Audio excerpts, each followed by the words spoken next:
A person can commit a sin as people walk across a street. In the city, a student stands outside a building. This sin then becomes a monster as a large creature appears behind a person. A hand grasps a sword preparing for battle. A foot steps forward indicating someone is ready to confront it. This person with a sword then attacks the large monster. Dante slashes the monster carrying out an execution. Meanwhile Park Jeo counts money in his hands reaching 1401.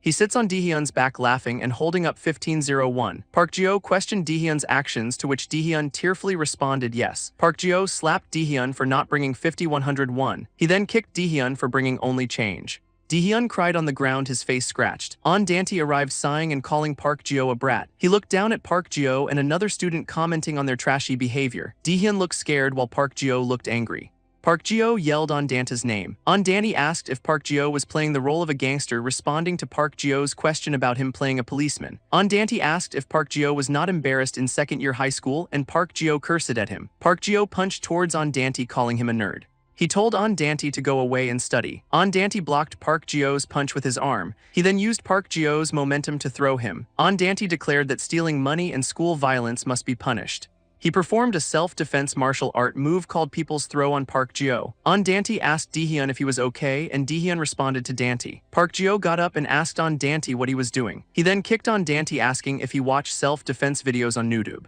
Dante grunted in pain as Park Jeo's kick landed. Park Jeo sat on Dante's chest, saying he had no choice but to get him suspended. Park Jeo asked Dante if he was tired of fighting and what the point was. Dante responded that no one else would come forward. Park Jeo called it a shame and prepared to punch Dante, telling him to die. A teacher arrived yelling at the punks for fighting so early in the morning. The teacher ordered them to follow him to the office as the school building stood nearby. The teacher hit Park Jeo on the head. The teacher and educational authority continued his lesson. He performed real education by hitting Park Jeo again. The teacher asked Park Jeo if he thought he would not get disciplined again. Park Jeo whispered to Daehyun to see him after school.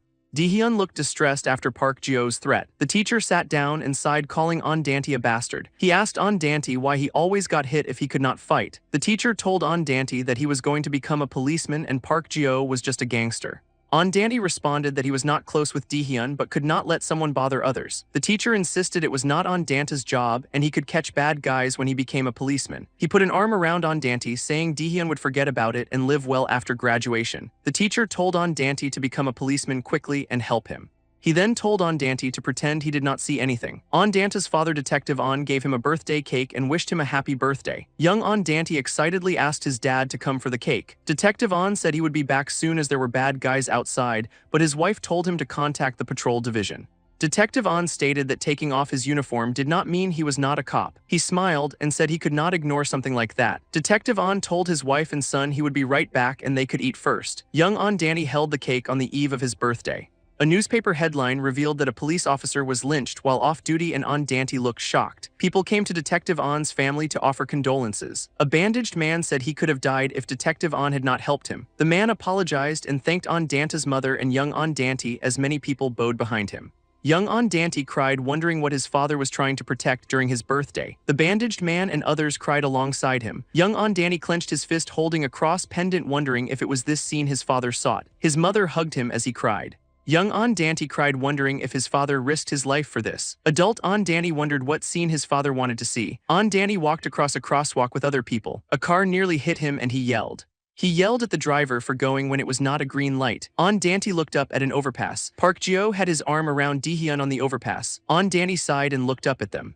He started walking towards the overpass. Dante shouted at Park Jeo from below. Park Jeo replied to Dante, asking if he was dispatched again while Daehyun looked scared. Dante asked Park Jeo why he kept doing that to others. Park Jeo closed his eyes. He said school was not fun and Dante asked what he meant. Park Jeo continued that it was boring with self-study time and that students went crazy for college entrance exams. He pointed at Dante, saying there were bastards like him who would go to good universities. Park Jeo asked why a bastard like him needed to go to school just to get low grades. He yelled that he would be enjoying his school days and asked what Dante would do. Dante shouted at Park Jeo, calling him trash and asking if he knew his actions were bad. Park Jeo grinned menacingly and said he was a minor.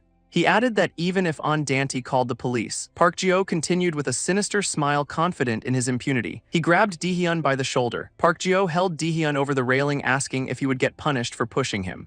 Dante yelled that he would be punished and the law would intervene. Park Jio laughed, asking about the law in a country without the death penalty, and told him to watch the news. He said that assaults happened in schools and assailants did not get punished. Park Jio grinned and guaranteed he would never get caught. He shoved Daehyun towards the railing. Daehyun cried out Dante's name. Daehyun looked terrified and asked for help. Dante leaped into action towards them. He grabbed Daehyun and pulled him back from Park Jio. Park Jio looked surprised as Dante fell onto the road below with Daehyun. Park Jio leaned over the railing to look down. He laughed loudly, claiming he did not touch them and was just kidding. A dark monster rose behind Park Jio on the overpass. Dante's eye glowed pink. He looked up in shock, asking what that was. Dante fell towards the road, wondering if he was seeing things because he was dying. He wondered if his father died like this and if he would have lived if he pretended not to see anything. Dante fell towards a truck on the road. This was not justice, as a bright light filled the panel. Dante fell through a dark void.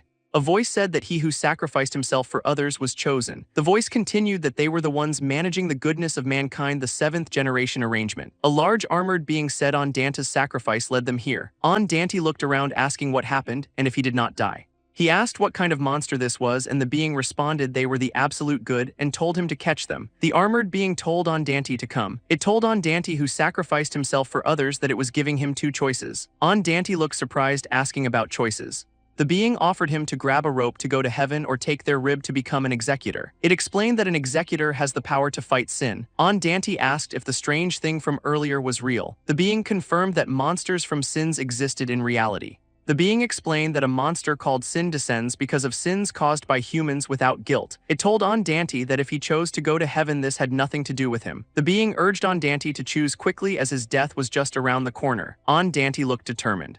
He recalled wanting to quickly become the highest-ranking policeman. Young Dante walked with his father, who asked if he meant chief of the National Police Agency and why not the president. Young Dante explained that if he became a big policeman, he would catch all bad guys so his father could leave work early. He said then his father could hang out with him more. His father agreed that thinking about the well-being of others was the beginning of justice. His father warned that the moment he ignored injustice, he would always be someone who got hurt. He asked young Dante if he could show his father his justice. Young Dante smiled and said, "Yes, father." Adult Dante flexed his arm, remembering. He thought about being able to see his dad again if he chose heaven. Dante thought that his father, who always gave justice to others, would definitely be in heaven. He declared his choice. The armored being said all right. It opened its mouth and said it would send Dante there. Dante's eye glowed with resolve. He thought that even if he went to heaven, it would not be right. Dante thought those monsters would go around killing people. He thought his father would not want that. Dante grabbed a glowing sword that manifested from his arm. He yelled as his eyes glowed with rainbow colors. The driver thought Dante definitely got hit by the car but was still alive and that he was innocent. Dante slashed a car in half with his sword. He stood on top of a monster that had manifested on the road. The monster looked menacing with red eyes and sharp teeth. Its eye glowed green, ready to attack. Dante slashed the monster again. He landed on the ground. Dante stood in front of the monster, protecting Daehyun and Park Jio. He looked determined to face the threat. Dante realized this was what Park Jio caused. He identified the creature as the Sin monster. Dante commented that he heard it was a monster, but this was a hell of a monster.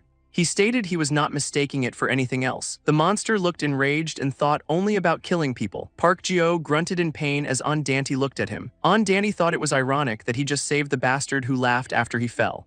Dante thought it would be better if he pretended not to know. The Sin monster punched at Dante. Dante blocked the punch and black liquid burst from the monster. The monster grunted in pain from the impact. It roared and lunged with a bloody claw. Dante declared that human beings should never die unjustly, no matter how much of a bastard some of them are. He stated this was his duty as an executioner. Dante said his father was his justice. The Sin monster glared with red eyes. Dante rushed towards the monster. He grabbed the monster's weapon. Dante declared he would not die in the hands of such a monster and performed an execution move. He swung the monster around powerfully. Dante yelled die. He slammed the monster down with an axe. The monster dissolved into black liquid. Dante breathed heavily and said these sins were the ones he needed to get rid of. He looked determined to continue his fight. Dante vowed he would never lose even if there were 100 of them. He looked down at the unconscious Park Jio and Daehyun. A female voice said Dante really became an executioner as he floated above the city. She thought he refused to go to heaven and called him a fool. The voice told him he would see hell from now on and called him the last executioner. The city buildings stand under a cloudy sky. A hand holds a black plastic bag. Dante, wearing a chain earring with a cross, appears. He stands among many black trash bags, remarking on the fresh morning. He reflects on nearly dying yesterday yet still needing to attend school. He remembers passing out on the overpass unsure how he returned home. His torn school uniform confirms the previous events were not a dream. Looking thoughtful, he wonders if any other trouble awaits him. As he walks towards school, he continues to wonder who took him home.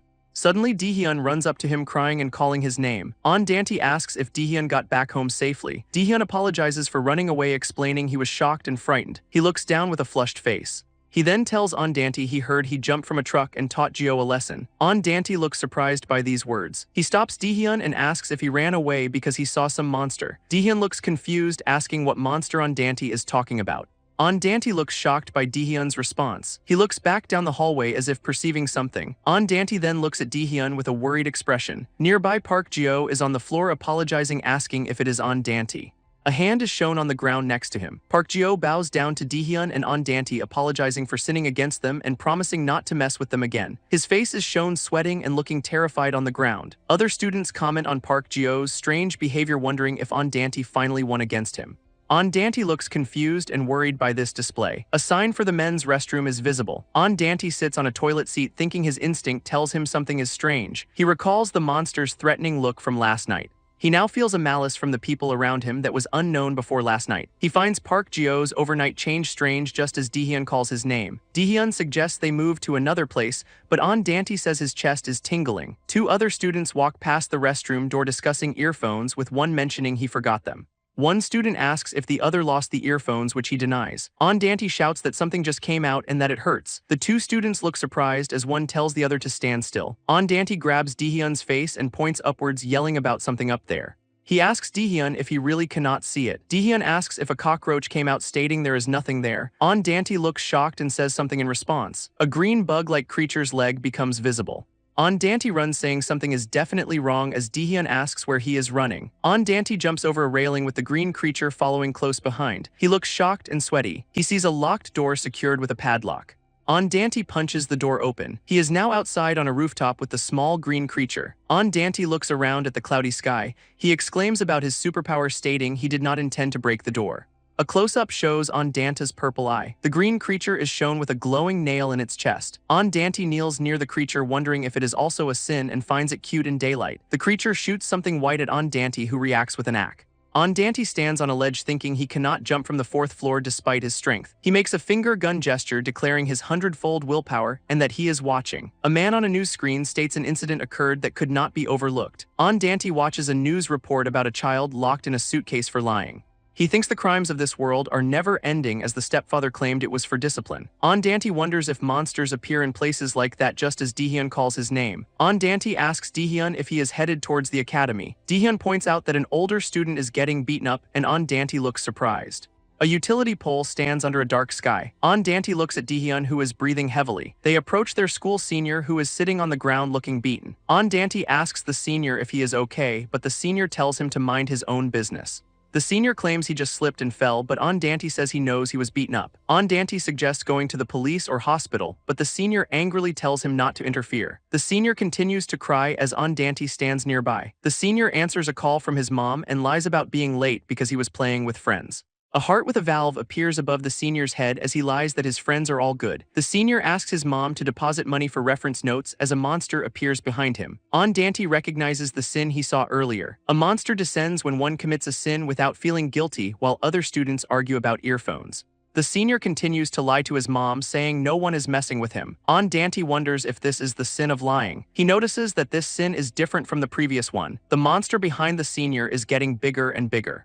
Dante asks Dehyun if he still cannot see the monster, but Dehyun thinks he is making an old joke. Dante tells Dehyun to take the senior and run away. He realizes his arm is glowing, but the axe is not manifesting, indicating a problem. Dante yells at everyone to get away now. He decides to use his bare hands if the axe does not come out to fight the large monster. Dante punches the monster, saying the one who hits first wins. He successfully punches the monster, sending it flying as other students run in the background. Dante thinks he hit it and made the heavyweight fly.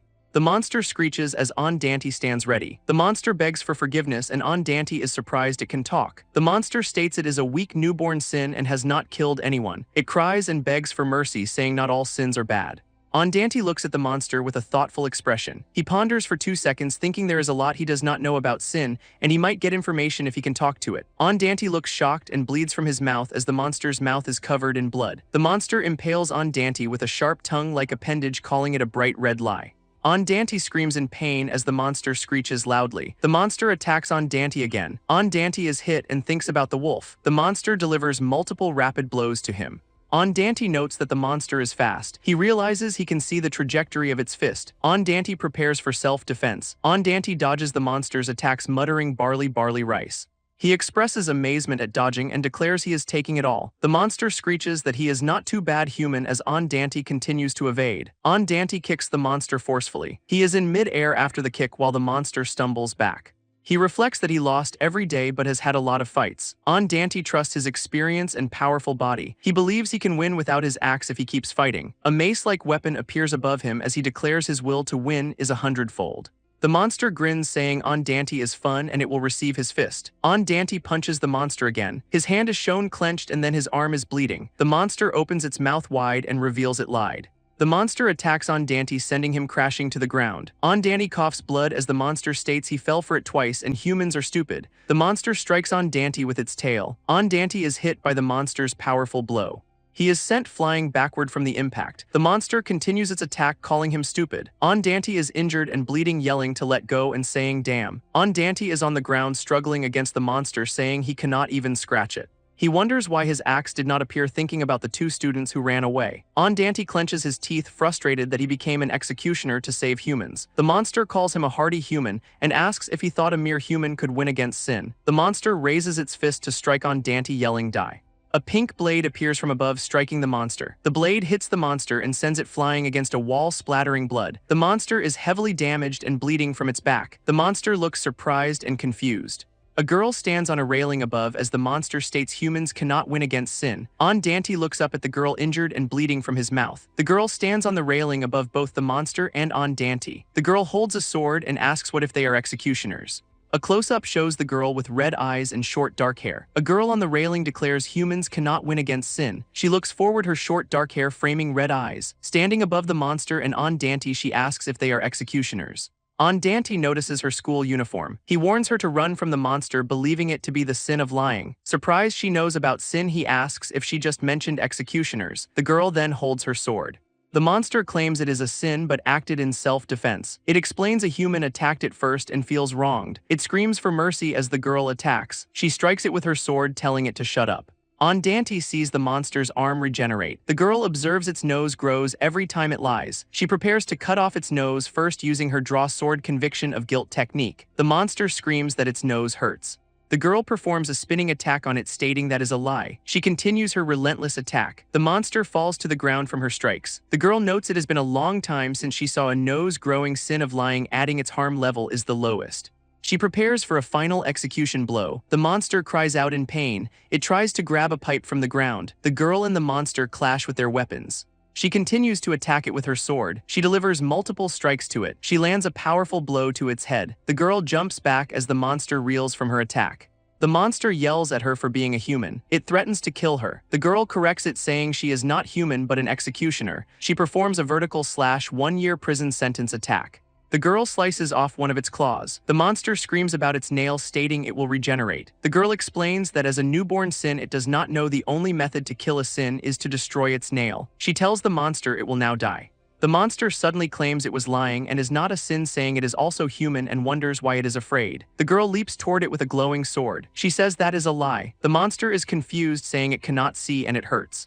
It is overwhelmed by her attack. The girl performs a 2-handed chopping attack on it. She continues with a 5-year prison sentence attack, striking it multiple times. The monster is completely engulfed by her powerful blows. Both the girl and Dante watch the final attack. The monster's core states it does not want to die, then confirms that is true before it disappears. Dante observes the girl as the monster is defeated and the surrounding area is destroyed. Amazed by her bone weapon, he asks if she is also an executioner. The girl confirms she is an executioner from the 1st Battalion of the Korean Execution Division, introducing herself as Sasana. Meanwhile, Daehyun thinks Dante was acting strange today. He recalls Dante talking about monsters and wonders if it is real. Daehyun realizes his Hyung has gone home and wonders what he should do. His eye is wide. He looks around in confusion, wondering why he came there. A man from the 8th Battalion called Big Brother appears. Big Brother oversees the area's restoration and the deployment of forgotten gas to erase memories. Susanna looks out at the city and declares her mission clear. She reports over the phone that her mission is clear. Dante asks Susanna if her name is Susanna. He thanks Susanna for helping and notes his body regenerated quickly. Susanna touches his hand, causing a flash of light. Susanna tells him not to act so friendly. Dante looks surprised by her words. Susanna warns him not to think about fighting with sin. Dante asks what she means by that statement. Susanna explains that executioners also die if their heart is destroyed and are not immortal, then bids him goodbye. Dante frantically yells for her to wait. He reminds her she helped him and asks if fellow executioners are not supposed to help each other.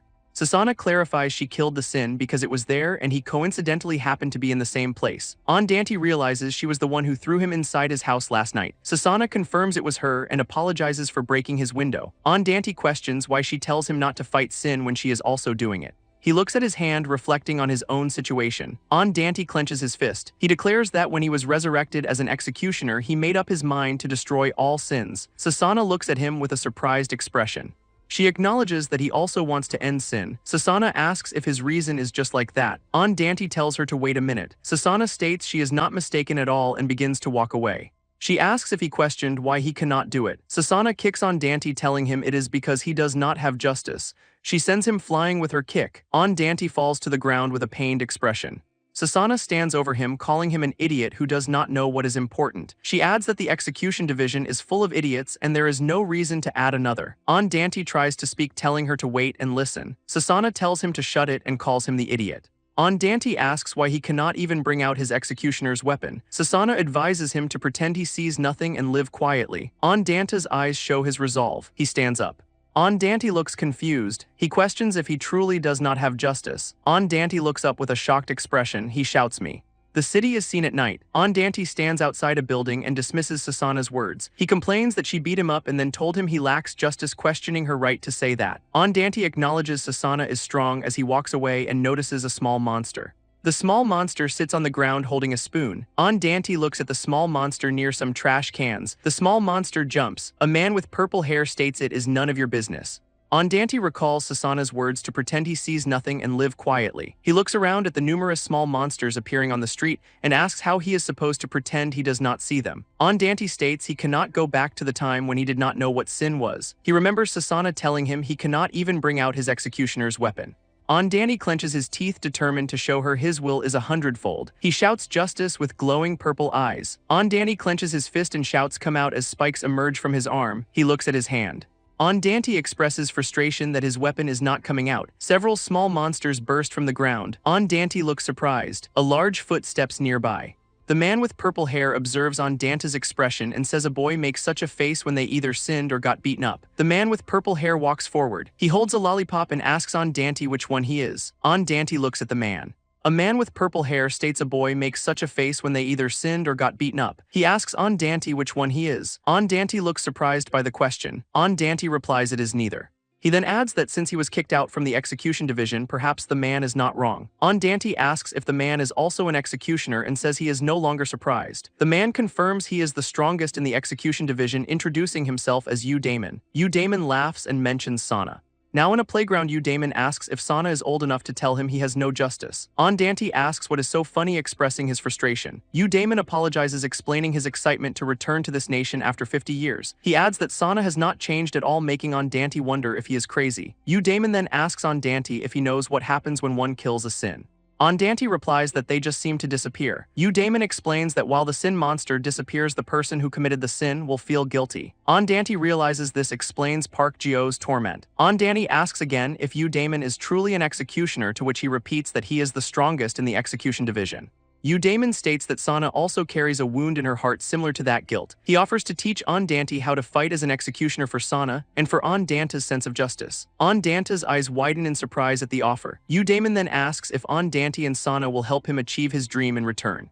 Dante declares that he had already made up his mind to destroy all sins when he was resurrected as an executioner. An old man with a beard, Sana, is smiling. Sitting on her bed, Sana says she wants to destroy all the sins in this world. Her red eyes reflect her determination. She states she is dreaming shitty dreams again because of that damn boy. A laptop screen displays a level evil mission announcement for all 5th level executioners. Sana's hand clicks confirm, and she dismisses the idea of destroying all sin as rubbish. As she gets dressed, she states that the monster called Sin will never disappear. She adds that there are more important things to do. A busy bridge is filled with traffic and a person is shouting. 2 crisis negotiators try to persuade a man on the bridge to embrace a new life after his prison release. The man shouts back asking if they know how it feels to have his place disappear from society. He questions the use of his 7 years in jail for his crime, stating his family and workplace are all gone. He threatens to die if he does not receive 10 billion won. Sana arrives at the Manhua bridge and answers a call on her phone. The execution division headquarters is busy with many people at computer stations. A woman at the headquarters states the site is controlled by public officials, instructing them to intervene only upon the appearance of Sin. Sana holds her phone. She stands on the bridge observing the scene. Her red eyes show her serious demeanor. Another woman with green hair crouches on the bridge, commenting that the man talks too much. She adds that if he is going to jump, he should do it quickly. Addressing Sana as Sasana, she suggests they film it and sell the video for money. Sana then calls her Sarissa Sunbi. Sana tells Sarissa to stop the crap talk, asking if this is not her individual mission, and questioning her attitude for someone who only works to fill the subjugation quota. Sarissa explains she used all her money to buy 500 CDs of her Opa's album, and is there to earn extra cash for their concert next week. Sana calls her pathetic. Sarissa dismisses the comment, retorting that Sana is more pathetic for not enjoying the present life and holding onto vain dreams. Sarissa tells Sana to stop chit-chatting as it is going to be a newly descended evil level. Sarissa tells Sana to quietly fasten her seatbelt as she will kill it in 1 second. Sarissa steps forward, black energy emanating from her feet, surrounded by small sin creatures. People on the bridge complain about the situation and the former inmate. Sana observes the scene. Malice grows stronger in places where people gather. Sarissa asks Sana what is the use of killing all those small sins since they do not even get paid for it. She adds that they are harmless until they start gathering up. Sana looks at Sarissa. Sana asks if it would not be too late if they waited for them to gather up. Sarissa dismisses her concern, saying it is not like Sin will disappear forever and that this is the headquarters. Sana holds her phone while Sarissa looks at her. A voice from the phone interrupts their bickering, telling them to get ready. The Manhua bridge is closed to traffic as people complain about the situation. A blimp above the bridge prepares to drop a smoke grenade. The blimp releases smoke, announcing that forgotten gas will be used in 10 minutes as a follow-up measure. The bridge is covered in smoke and people react in confusion. Sana receives instructions that many eyes are watching, so she should wrap up the execution quickly. The man on the bridge is consumed by a sin of chaos, confirming its descent. Sarissa stomps her foot on the bridge. Sana and Sarissa jump towards the sin as the execution begins. Sana lands on the sin while Sarissa watches. Sana looks surprised. The sin of chaos has taken the man hostage, holding him captive. The sin's mouth is filled with sharp teeth. Sarissa tells Sana to roll over quietly and die if she is going to act arrogant like a newly born half-baked person, asking if she will push that person and die. Sarissa states she does not care what Sana does, as saving humans means nothing to her. The sin monster opens its mouth. The sin tells Sana that her friend's heart is beating too loudly. The sin unleashes a noise power attack. Sana reacts in pain, wondering if her eardrums exploded. The sin swings its arm at Sana. Sana dodges the attack and jumps back while Sarissa watches. Sarissa, with blood coming from her ear, complains that this is why Sana is 5th level. Sarissa declares she will beat the sin into a pulp and leaps towards it. Sana looks surprised and concerned. Sarissa kicks high in the air towards the sin. Executioners are just idiots who live long lives. They are idiots drunk on fighting, forgetting their missions, and eventually giving up on everything. Sarissa kicks the sin and the hostage falls from its grasp. It is a daily sight for them to see people die. Sana stands on the bridge, observing how the justice of executioners becomes dull over time. The hostage falls from the bridge towards the road below. The man continues to fall towards the traffic. Sana reaches out for the falling man, thinking about saving people's lives. Sana falls alongside the man, reaching out her hand. The man continues to fall. Dante appears and catches the falling man. He lands on a truck with the rescued man. Sana sees Dante and calls out his name in shock. Dante looks up with glowing purple eyes, confirming his presence. The rescued man lies on the truck, groaning in pain. Dante stands on the truck while Sana remains on the bridge structure near the sin. Sana tells Dante she told him not to fight with sin. Sarissa comments that she missed her kick because it is her first mission in 2 weeks. Sarissa asks who Dante is. The sin roars, but Dante tells it to shut up. Dante, with glowing eyes and blood from his mouth, asks if the sin is singing or talking. Sarissa and Sana look shocked at Dante. Dante stands ready to fight the sin. He attacks the sin with a move called Board Scratch. The sin is damaged and Dante declares this is the second round. Dante dodges an attack from the Sin. Sana looks surprised. Dante manifests a weapon and tells Sana she will have to hear him out this time. The damaged Sin stood before them as Dante declared this was the second round for Sana. Dante stood ready with his manifested weapon, telling Sana she needed to hear him out this time. A flashback then showed Dante clenching his fist in the past. He fought a monster vowing to crush it. A large weapon plunged into the water near a bridge.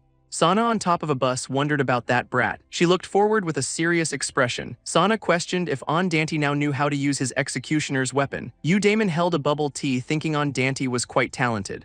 Damon stated Dante was the last executioner and wondered if his talent stemmed from his teachings. He explained that Dante's heart was imprinted with Jusian's rib. Damon told Dante his body would regenerate as long as his heart was safe, allowing him to use his executioner's weapon. Dante looked at his hand, saying no matter how much strength he exerted, the weapon did not appear.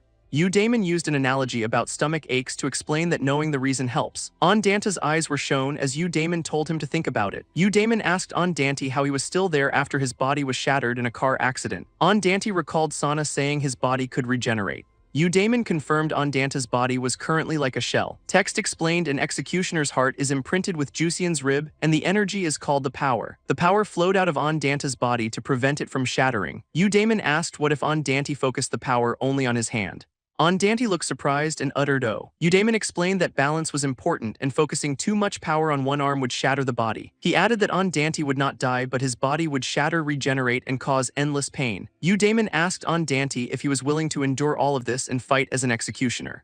Dante clenched his fist. His weapon manifested as a cross-like object on his arm. In the present, Dante carried his father on his back, admitting he still could not handle the situation. Sana then called out to him. She told him to get lost, but he replied to be quiet, feeling the same way when she had saved him. The Sin monster lunged at them from above. The Sin monster roared loudly. Sana looked surprised as the Sin monster attacked them. Her spear-like weapon was then shown in detail. Sana immediately attacked the Sin monster with it, causing a loud crash. The Sin monster was damaged and looked surprised. Sana continued to attack the Sin monster while Dante carried his father. A woman with green hair sighed, calling them fools and asking why they turned their back on the Sin. The woman asked Sana why she did not get rid of the Sin when she was a rank 5 executioner. The woman suggested that was probably why Sana was still rank 5 after all these years. Dante called out to Damon Hyung.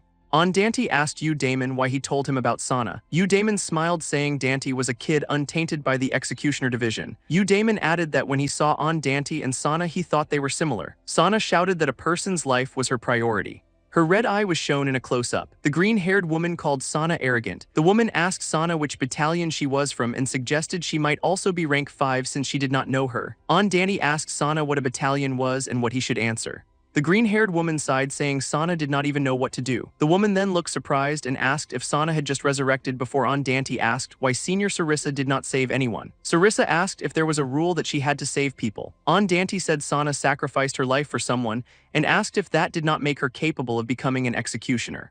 Sarissa looked at Sana and said she had righteous eyes that did not know the world well. Sarissa wondered if there was one more idiot like Sana. Sarissa laughed and asked how a rank 5 for 100 years like Sana dared to lecture her. Sarissa asked if Sana really thought she could be a minister in the executioner division by doing these missions. Sana replied of course. Sarissa said oh my, all right, then she would go save all the people on the bridge. Sarissa jumped into the air, saying she would kill those bastards because she would get an additional penalty anyway. Dante looked at Sana as he helped his father.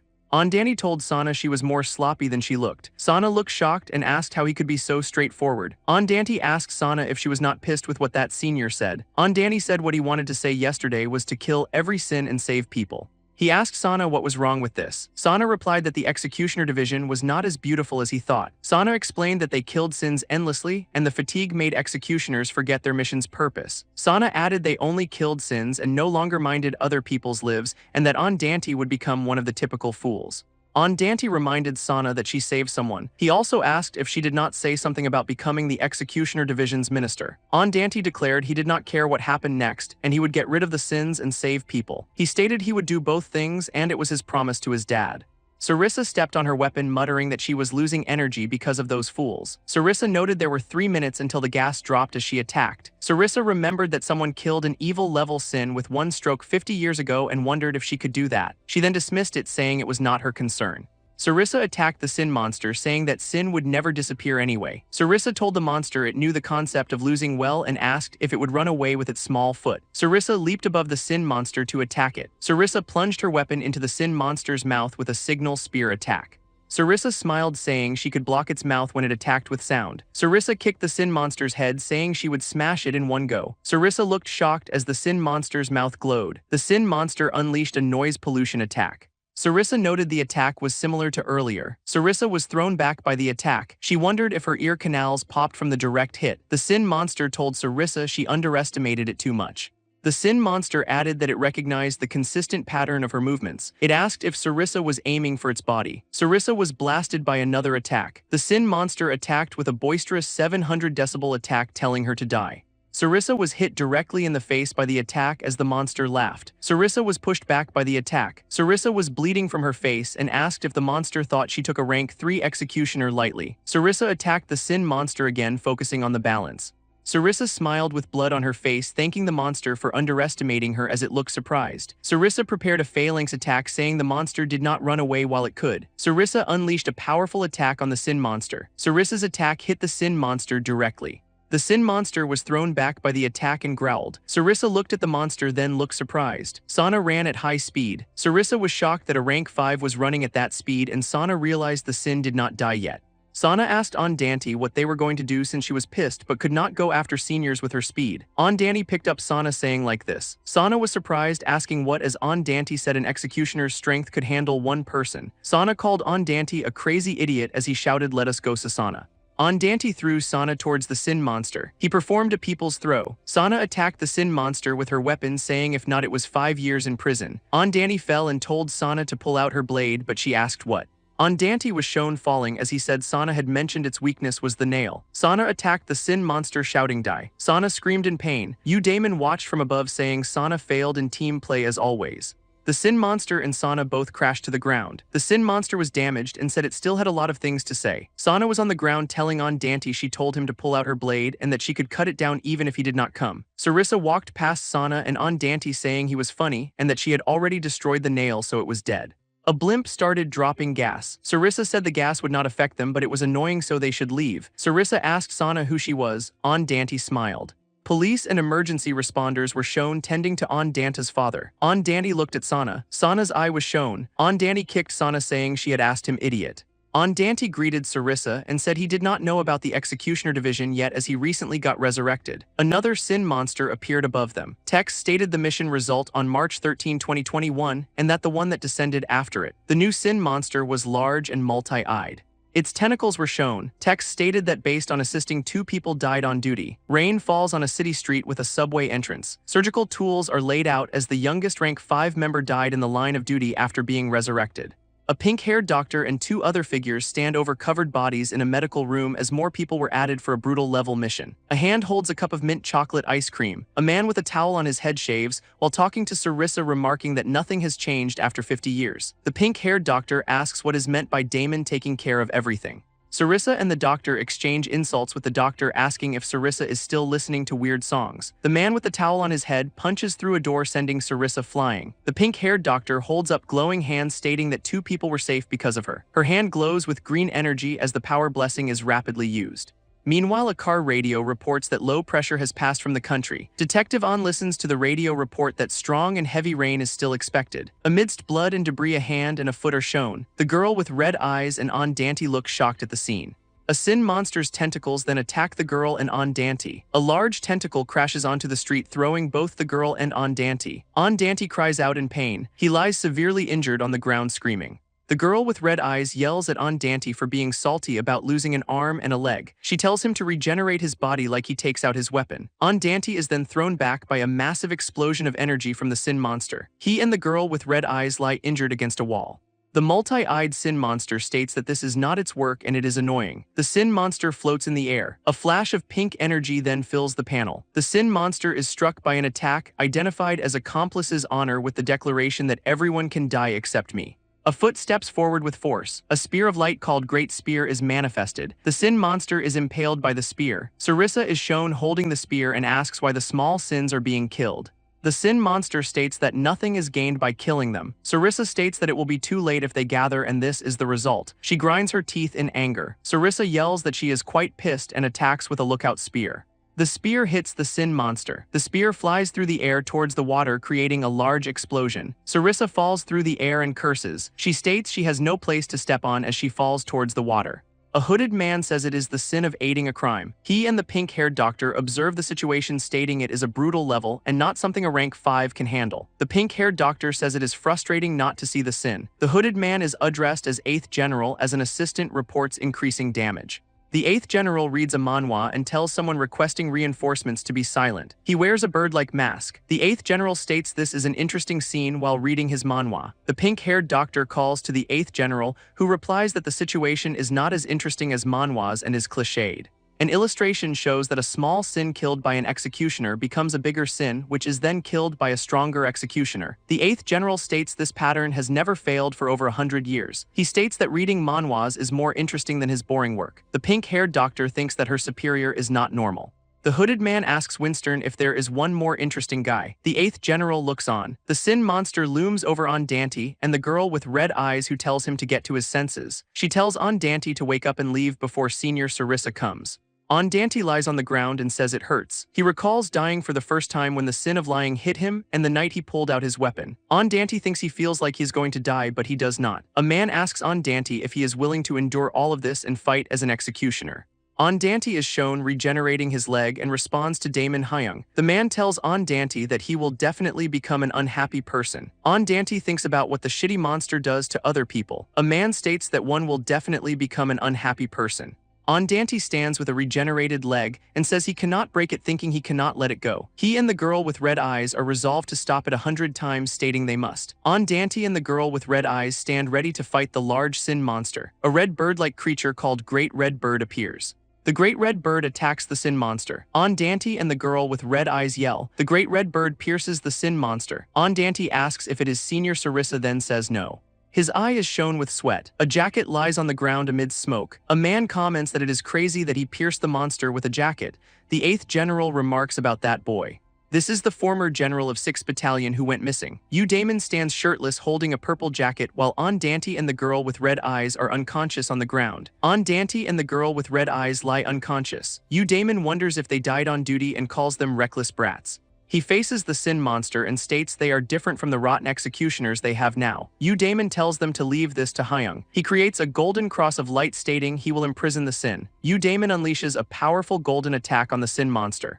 The sin monster is hit by the attack while Andante and the girl with red eyes are knocked back. The golden cross of light from Damon's attack, called Tutata Reality, extends over the city. Damon stands before the sin monster asking what this is. The sin monster asks Damon why he did that and states this is not his work. Damon responds that he is an executioner. He charges up an attack called Faith. Damon's attack hits the sin monster. He laughs as his power engulfs the monster. The golden cross of light shines brightly in the sky. News reports state that the man who caused a disturbance on the Manhua bridge came down after the police confronted him. Traffic control was lifted, and an executioner personnel card for Seosana is shown. Sarissa holds a folder and says that the body will always regenerate as long as the heart is alright. Sarissa asks Seosana if she is doing too much. Seosana replies it is because other bastards are not doing their work properly. Sarissa tells Seosana she is funny and does not think she will be a minister. Sarissa says they need to kill 60 billion sins to pass and asks if that is even possible. Seosana replies of course, stating if she becomes a minister she will let Sarissa do all the work. Sarissa exclaims that Seosana is unlucky. Sarissa tells Seosana she is still weak and might really die someday if she keeps pushing herself. She suggests it is better to have someone strong by her side. Seosana asks if judging people recklessly is a bad habit of Sarissa's. Seosana sits alone in the room. Andante's eye is shown. Damon asks Andante how it feels to die on duty for the first time. Andante asks about dying on duty. Damon explains that it is the term used by executioners when the body cannot regenerate anymore. Damon tells Andante that he and Sana almost died this time, and it was a relief his heart was safe. Andante asks if anyone else got hurt. Damon gives a thumbs up, saying no one at all and that Andante was excellent. Andante lies on the bed and says no. He states that if he and Sana were not there he could have already died and he is only good at talking. Damon asks if it was scary. Andante replies he is frustrated. He states that until now there was no sin monster in his daily life because the executioners kept it a secret. Andante hopes others will stay like that, living a normal life without knowing about the monsters. He cries and says he wants to be stronger for that. Eudaimon smiles. The pink-haired doctor asks what Eudaimon and Andante are being so lively for. Eudaimon tells Andante that the pink-haired doctor restored his body with her power. The pink-haired doctor is introduced as Ms. Aspirin from the 5th Battalion and tells Andante to call her older sister. Aspirin threatens to kill Andante if he calls her a kid or even thinks about it. Andante, surprised, calls her older sister. Andante greets Siosana happily, noting she is safe. Siosana asks if Eudaimon is the former 6th Battalion general and complains he ignored her again. Sarissa tells Eudaimon he received an order from headquarters. Aspirin asks Andante if his body is okay, and he replies he is alright thanks to her. Aspirin is annoyed that Andante was resurrected 2 days ago and just recovered from dying. Aspirin expresses frustration about Andante as a doctor, but then says whatever.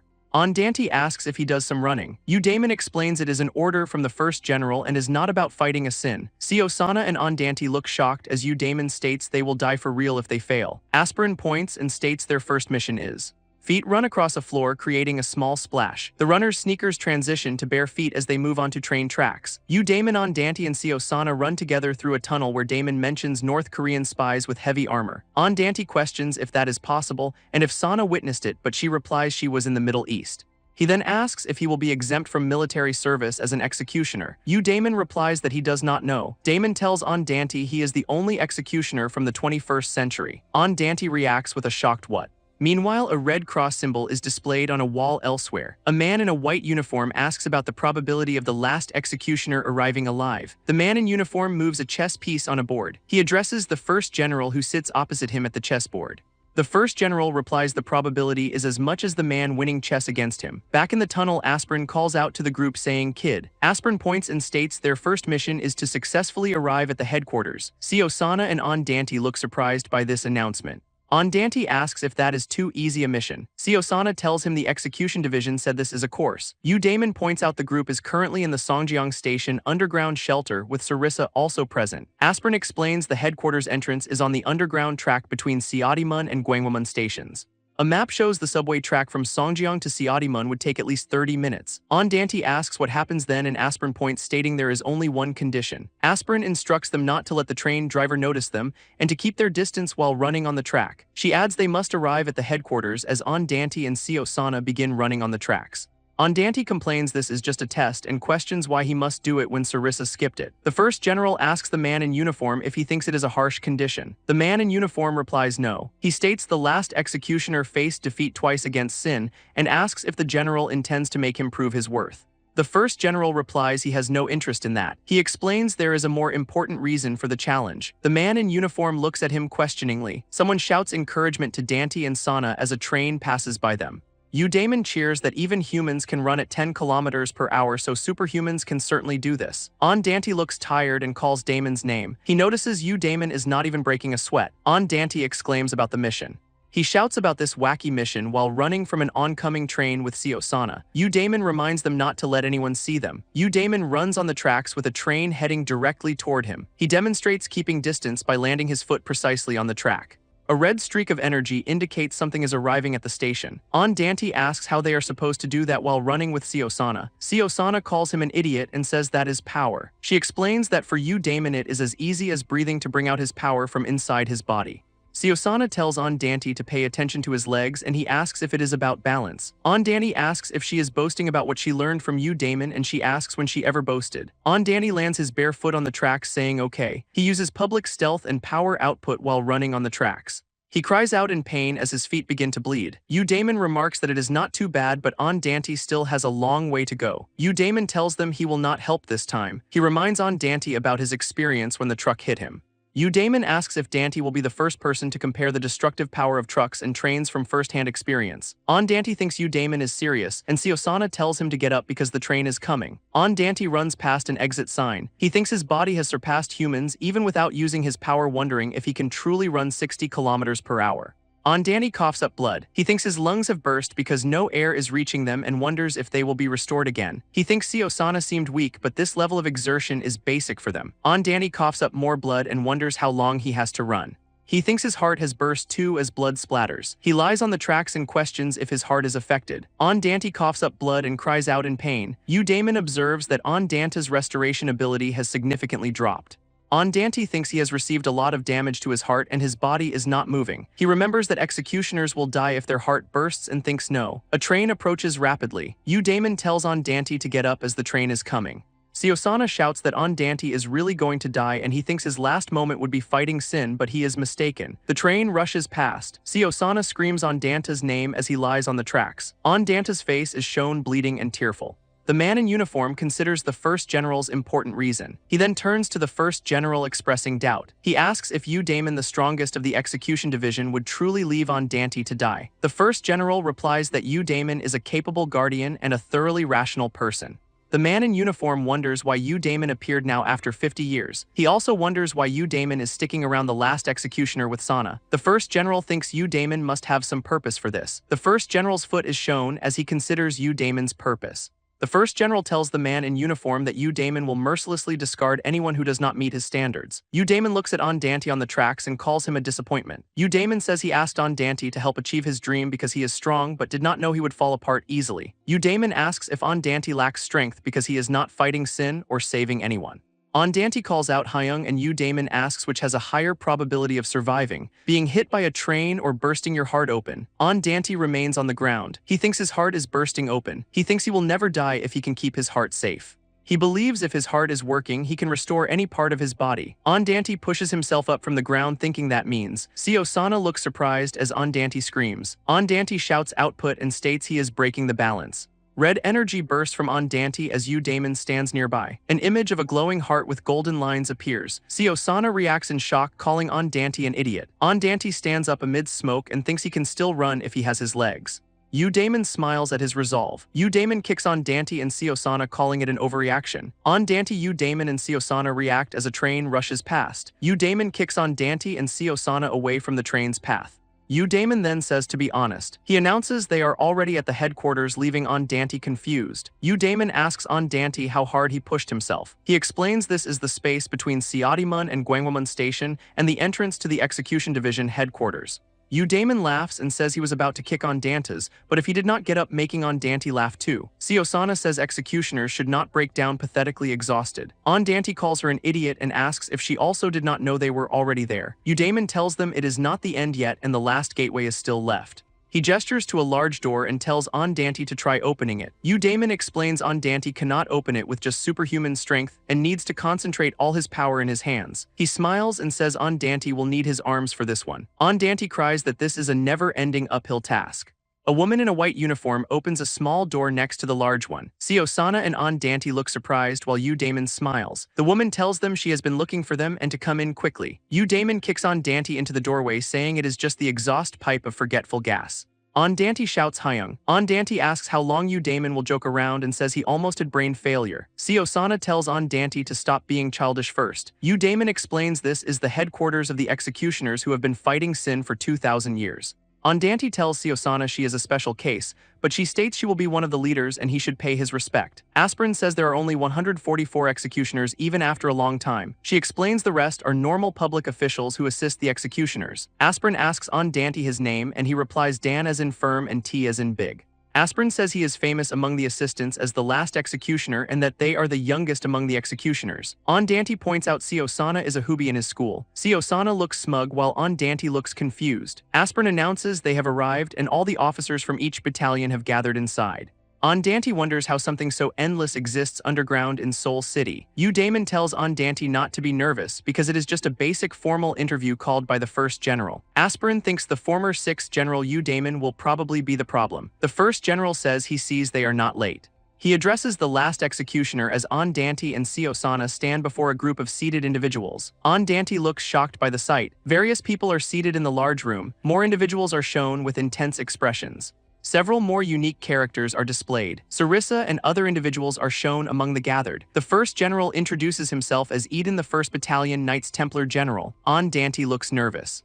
Andante introduces himself and states he arrived on time after finishing the test. Eden questions the word test and tells Andante he is mistaken. Eden states Andante seems to think of the execution division as laughable. Eden asks Andante if he really thought being made to come by the underground track was just for a test. Seosana, Andante, and Damon look surprised by Eden's words. The narration describes acts done without conscience or morals. It continues by defining acts that disobey God's commandments and the monsters that humans made. This grim reality sets the scene at the headquarters of the Execution Division in the Republic of South Korea. There, Eden addresses Andante and Seosana, mentioning he made them come via the underground track. He then asks Andante if he truly believed this was merely for a test. Andante, looking surprised, questions why they were summoned. Eden explains he summoned them all of a sudden because. Andante maintains a confused expression. A tear begins to form in Andante's purple eye. Eden then reveals that 5 p.m. is their usual time to get off work. Both Andante and Seosana appear surprised by this mention of leaving work.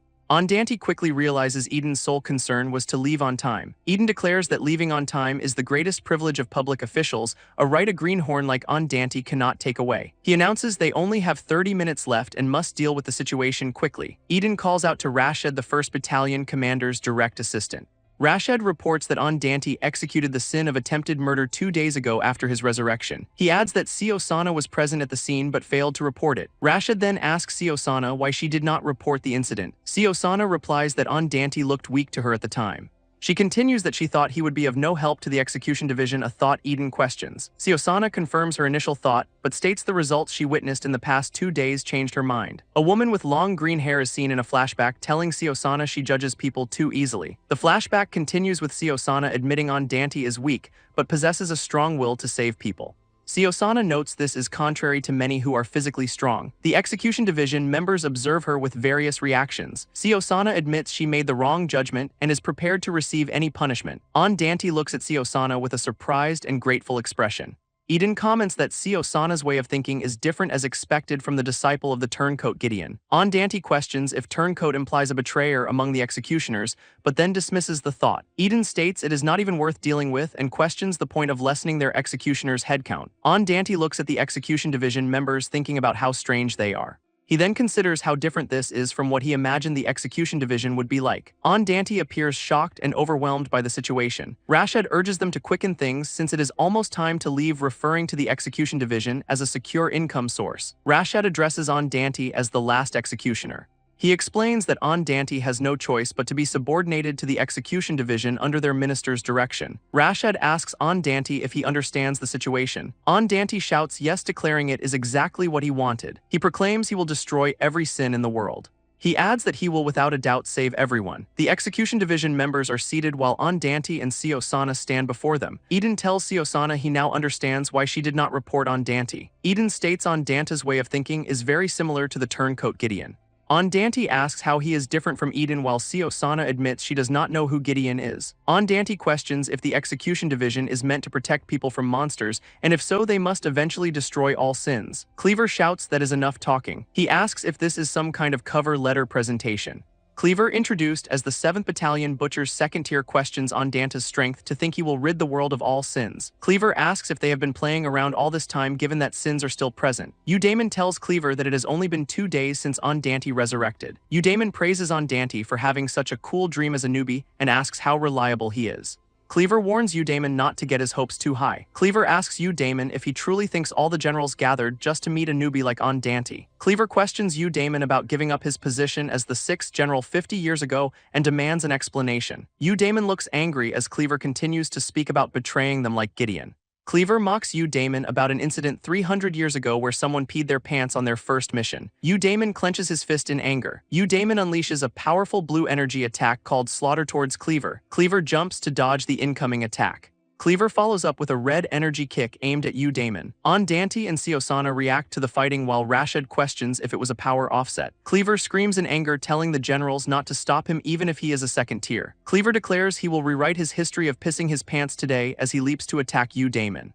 Other executioners comment that nobody would have known about Cleaver's past if he had not brought it up. Damon dodges Cleaver's punch and tells him not to be so clingy. Damon kicks Cleaver, warning him he will get hurt. Cleaver is sent flying by Damon's kick. Cleaver is shown bleeding from his mouth with green energy in his eyes. Damon asks Cleaver if the 7th Battalion was not all fighting and no talk. Damon and Cleaver continue to exchange powerful blows and energy attacks. Dante and Osana watch the intense fight, and Dante asks why they are fighting.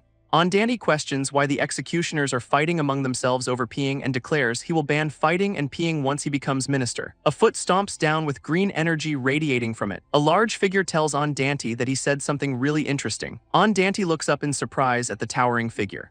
Rashad observes the scene intently. The figure is introduced as Valdemar, the 3rd Battalion's spine-breaker general. Valdemar questions Dante about his claim of destroying all sins. She asks Dante if he is saying he can do something no one has done in 2,000 years. Dante confidently affirms he will do whatever it takes. Valdemar states she hates people who are all talk and no work and those without tenacity. Valdemar clenches her fist, declaring she will adjust her power to level 3 extreme evil. Valdemar promises to support Dante with all her 3rd Battalion's power if he can take one hit. Valdemar stares at Dante, saying she will see if he is worthy of his absurd dream. Eden comments that he would have taken the offer and notes there are still 20 minutes left. Valdemar tells Dante to show her his resolve with one hit. Osana tries to intervene, but Dante tells her it is fine. Dante exhales smoke and faces Valdemar directly. Dante clenches his fists and declares he will prove his 100-fold will. Dante yells for Valdemar to come at him. Damon and Cleaver continue their intense fight with energy attacks. Damon tells Cleaver to stop and not go too wild, but Cleaver replies he does not care as other battalions will clean up the mess. Cleaver questions if Damon forgot he is no longer a general and brought a Gideon lookalike. Damon and Cleaver clash fists with powerful energy. Damon unleashes a chop attack and asks Cleaver what he is plotting. Damon looks determined, surrounded by purple energy. An orange energy blast hits a wall in a control room. The blast causes an explosion and knocks down several people in the control room. A foot lands firmly on the ground, causing a shockwave. A character tells Damon to get up quickly as the control room is damaged. Damon kicks Cleaver and states he knows Cleaver will not go down easily. Damon punches Cleaver and tells him to think of the normal human workers. Cleaver punches Damon back, telling him to shut up for someone who left his position for 50 years to play. Cleaver unleashes multiple energy attacks and claims he is the one doing most of the sin killings in their troops. Cleaver adds that they can always replace human workers and he has already saved enough of them. Damon tells Cleaver that he knows it is impossible to save every human being. Damon grabs Cleaver's face and reminds him that they have already failed to destroy sins altogether. Damon states that Cleaver has gotten weak and had a good chance even when he was peeing himself. A woman with pink hair and a blue cap looks on, stating she has clearly seen the answer with her own eyes. She believes the answer lies in destroying the monsters known as sin altogether. She reveals that her past 50 years were dedicated to this very goal. Damon grabs Cleaver's face and says Cleaver thinks he is the best out of all. Damon tells Cleaver he does not believe people who run away leaving their subordinates behind. Cleaver asks if the Gideon copycat boy is more special than the subordinates Damon left behind. Damon replies that they are not different at all. Damon states that Dante is also just an average executioner. The narration states the endless life of an executioner is hell itself when sins do not disappear but people around them do. The narration concludes that Dante will never be able to endure it. Various execution division members look on with serious expressions. Osana looks at Dante in shock with her red eyes. Dante screams in agony as he is covered in blood and surrounded by smoke. One hit. Valdemar tells Dante to show his resolve. Dante declares he will prove his 100-fold will. Dante stands opposite Valdemar while Osana observes in the background. Dante questions why nothing is happening as vapor rises from his neck. Valdemar delivers one blow to Dante. Dante screams that his guts seem to be pouring out from his mouth as he bleeds. He forces himself to endure the pain as the ground beneath his foot cracks with energy. Dante lies on the ground amidst debris and fire, thinking it was just one hit. He struggles in agony while Valdemar states he does not need power support from the 3rd Battalion. A memory shows a man asking if he will help achieve his dream. Dante is on the ground glowing with a pink aura with an internal warning to stop. A memory shows Osana telling him he will eventually become one of the common fools in the execution division. Dante thinks to judge him whatever way they like as he bleeds and struggles with a chain around his neck. He experiences a vision asking how strong he is to think he can get rid of all sins. Dante thinks he only needs to show his true will to those who only work for money. An ability bursts from his back and he screams in anguish. Dante stands up to face Valdemar, outputting max HP. He collapses to the ground, bleeding from his mouth as a broken sword floats above him. Valdemar stands alone in the damaged room, noting it is too far. Valdemar stands in the heavily damaged room looking at Dante lying on the ground with Osana observing. Valdemar appears serious while other execution division members including Sarissa, Eden, and Rashad look on. Siosana looks at Andante in shock with her red eyes. Andante screams in agony as he is covered in blood and surrounded by smoke. He lies on the ground bleeding from his mouth with smoke rising from his body. Andante remains on the ground bleeding and surrounded by smoke. Valdemar and Siosana look down at Andante lying amidst the rubble. Valdemar takes a step forward. Andante's bloodied face and purple eyes are visible as he lies injured. Valdemar looks up with a serious expression. Andante's bloodied purple eye is visible. Valdemar thinks it is still not the time. Valdemar walks away stating it is not yet time while Andante remains on the ground and a young man in an orange jacket appears. The young man in orange asks Valdemar if that was not too cruel, stating that guts are the most important thing for their 3rd battalion. Valdemar dismisses the young man's thought that Andante has a good chance. She explains that Andante's biggest misunderstanding is thinking that sin is the biggest threat to mankind. Images show many small sins lingering around which are only a threat when they unite. Valdemar agrees that newborn sins are not that much of a threat. She tells the young man that unlike in the past, they now have the infrastructure to execute sins as soon as they are formed. Valdemar states that this is the reality. A 3rd general reports to Valdemar that a level 2 brutal sin has been cited in Hinam. Valdemar instructs him to tell the executioner who cited it to kill it. Valdemar and the young man are at headquarters observing a monitor displaying Cleaver on a call. Cleaver explains that he felt a strong evil spirit and arrived at the location after reporting it. He questions why the evil spirit is not there. Cleaver wonders if he felt the energy wrong because there is not a single trace of it. Valdemar questions how an executioner could be mistaken about feeling an evil spirit. Aspirin laughs to himself. Aspirin stands on a large blue monster calling newborn sins seriously ugly and stupid. The monster roars that it will kill him and Aspirin mockingly asks if it means him or itself. Aspirin places his hand on the monster's head as it screams to kill him, and a dark energy bursts from it. The monster is transformed into an evil spirit marionette by Aspirin. Aspirin laughs as the monster continues to scream that it will definitely kill him. Aspirin states he took the monster because it looked useful and was not too bad despite being ugly. He asks the monster if it is a sin of abuse. The monster responds that it likes him. Aspirin replies that he hates ugly things like it at the same time. He says okay and steps on the monster's head. Aspirin commands the monster to become his nails. He maniacally commands the monster to love him. The monster threatens to kill Aspirin and says it will find more interesting people to kill instead of playing with puny humans. Andante lies on the ground, seemingly unconscious as his name is called. Andante is startled awake. A doctor from the 5th Battalion with long gray hair and a stitched smile appears. Andante asks if she is a clown and the doctor introduces herself as being from the 5th Battalion while Siosana watches. The doctor tells Andante it is pathetic that he almost died twice at work in a day. Eden remarks that Andante wasted 10 minutes of their time. Andante reacts with a look of dismay, realizing the 3rd general also seemed to have no use for him now. He sits on the floor thinking he could not endure it. A woman with an eye patch calls Andante a shit-talking brat, and Cleaver states the situation is boring and questions why Damon brought a boy like him. Cleaver asks why the 1st Battalion does not take this boring boy. Cleaver points at Eden saying the boy's weapon is an axe and Eden's battalion is famous for collecting weapons. Eden tells Cleaver to shut up. Andante and Siosana stand up and Eden says having a traitor's disciple in his battalion is enough of a shame. The Eyepatch Woman and Rashid say the 4th Battalion is also not accepting childish people like Andante. Sarissa and another man agree with the 4th General, stating Andante has no talent in core injection, so the 2nd Battalion will pass. Eden looks at Andante and calls him the last executioner. He asks Andante if he now sees reality. Various Execution Division members look down at Andante, telling him they do not need him. Andante looks up with a determined expression. Sarissa explains that the minister's policy requires all executioners to wear a leash. This is because of a promise with the Korean government to keep the existence of monsters called Sin under wraps. Sarissa asks Dante if his dream is to destroy Sin and save humans. Dante affirms his dream and asks why. He questions why stronger people like them are not making saving human beings their priority. Sarissa asks what Dante wants to do after achieving that dream. Dante looks surprised and asks what. Sarissa states that even if all sins disappear, she does not think murders will disappear. She asks if they are to use their given weapons to execute humans after that. Dante reacts with a shocked expression. A decorative image asks how long this war has been going on. Sarissa explains that executioners are people living with that aftermath. She questions Dante's concepts of will, effort, and tenacity. Sarissa states that for the reality where sins do not just disappear, the execution division's duty is to maintain the status quo. She tells Dante that he also can do nothing about it in the end. Dante wonders if he cannot show his sincerity with just words. Rashid states that the attending representatives of each battalion have no intention of recruiting Dante. She suggests that the non-attendees, the 5th and 6th battalions, can discuss it. Rashid firmly says no. She refers to Dante as Crybaby Dante and Siosana as Gideon's disciple Sasana. A foot lands forcefully on the ground. Damon appears standing over a fallen opponent, declaring they are his.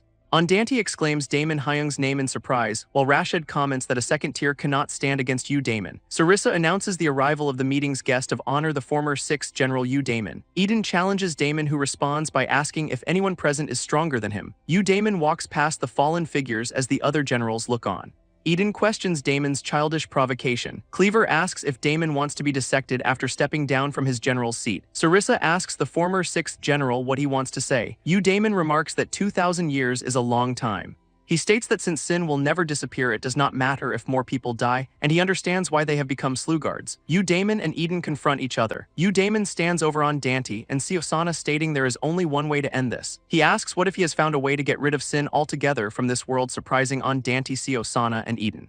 An outdoor cityscape with tall buildings is now visible. A monster is kicked by a person's foot. A weapon manifests on an arm. 3 days later, Andante and Seosana are in school uniforms poised for battle. Seosana reports her Tier 5 status to headquarters. She confirms they are chasing the sin of theft across the rooftops. As she runs across a building, Seosana states that execution will begin immediately. A female operator at headquarters expresses surprise at her skill against a level 1 sin. Above the buildings, the sky is visible. On a rooftop below, the monster's hand is visible alongside the feet of Andante and Seosana. The female operator wonders if Seosana is aiming for the minister's position. Andante and Seosana face the large monster on the rooftop. Andante's arm manifests a weapon, and he declares this is their first mission after 3 days. He kneels with his weapon while Seosana stands behind him. Seosana's red eye is visible. Seosana kicks Andante, asking why his face looks more stupid now, and he protests. Andante declares his will is 500 times stronger today. The monster slaps Andante. Andante lies on the ground as Seosana tells him 50 more times will not help and asks him to be more encouraging. The monster laughs, identifying them as 2 nimble-footed humans. It states it will take their lives. Seosana jumps to attack the monster as it threatens to kill her. Andante dodges an attack from the monster. The monster continues its attack against Andante. Seosana kicks the monster, telling Andante to stop taking hits. She states level 1 sins learn fast and asks Andante if he has not learned. Andante blocks a monster's punch with his weapon, saying he already knows. He thinks about breaking the nail with his execution weapon. Andante holds the monster's hand and asks what will happen. Seosana kicks the monster again, demanding an answer from Andante. Seosana slashes the monster with her weapon. The monster's tail whips around. The monster snatches Andante with its tail, causing him to fall. The monster, identified as burglary, slams Andante to the ground. Seosana attacks the monster while Andante is down. Seosana tells Andante to get a hold of himself as he appears injured. Andante spits blood and curses. He thinks the injury is nothing compared to the 3rd general's blow and wonders why Damon Hyung picked him. In a different moment, Seosana is shown in a traditional outfit with bunny ears eating. In another location, a character lies on the floor as someone mentions a way to destroy sin.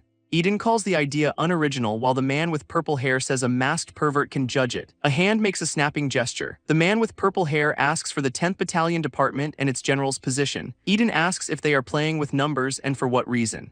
Yu Damon smiles and states his plan is for the upcoming war. Yu Damon puts his arms around Andante and Seosana, saying he will make them prove their worth, and tells someone to just nod their heavy head. Yu Damon asks if that sounds good to them. Several people are gathered in a large room with high windows and ornate architecture.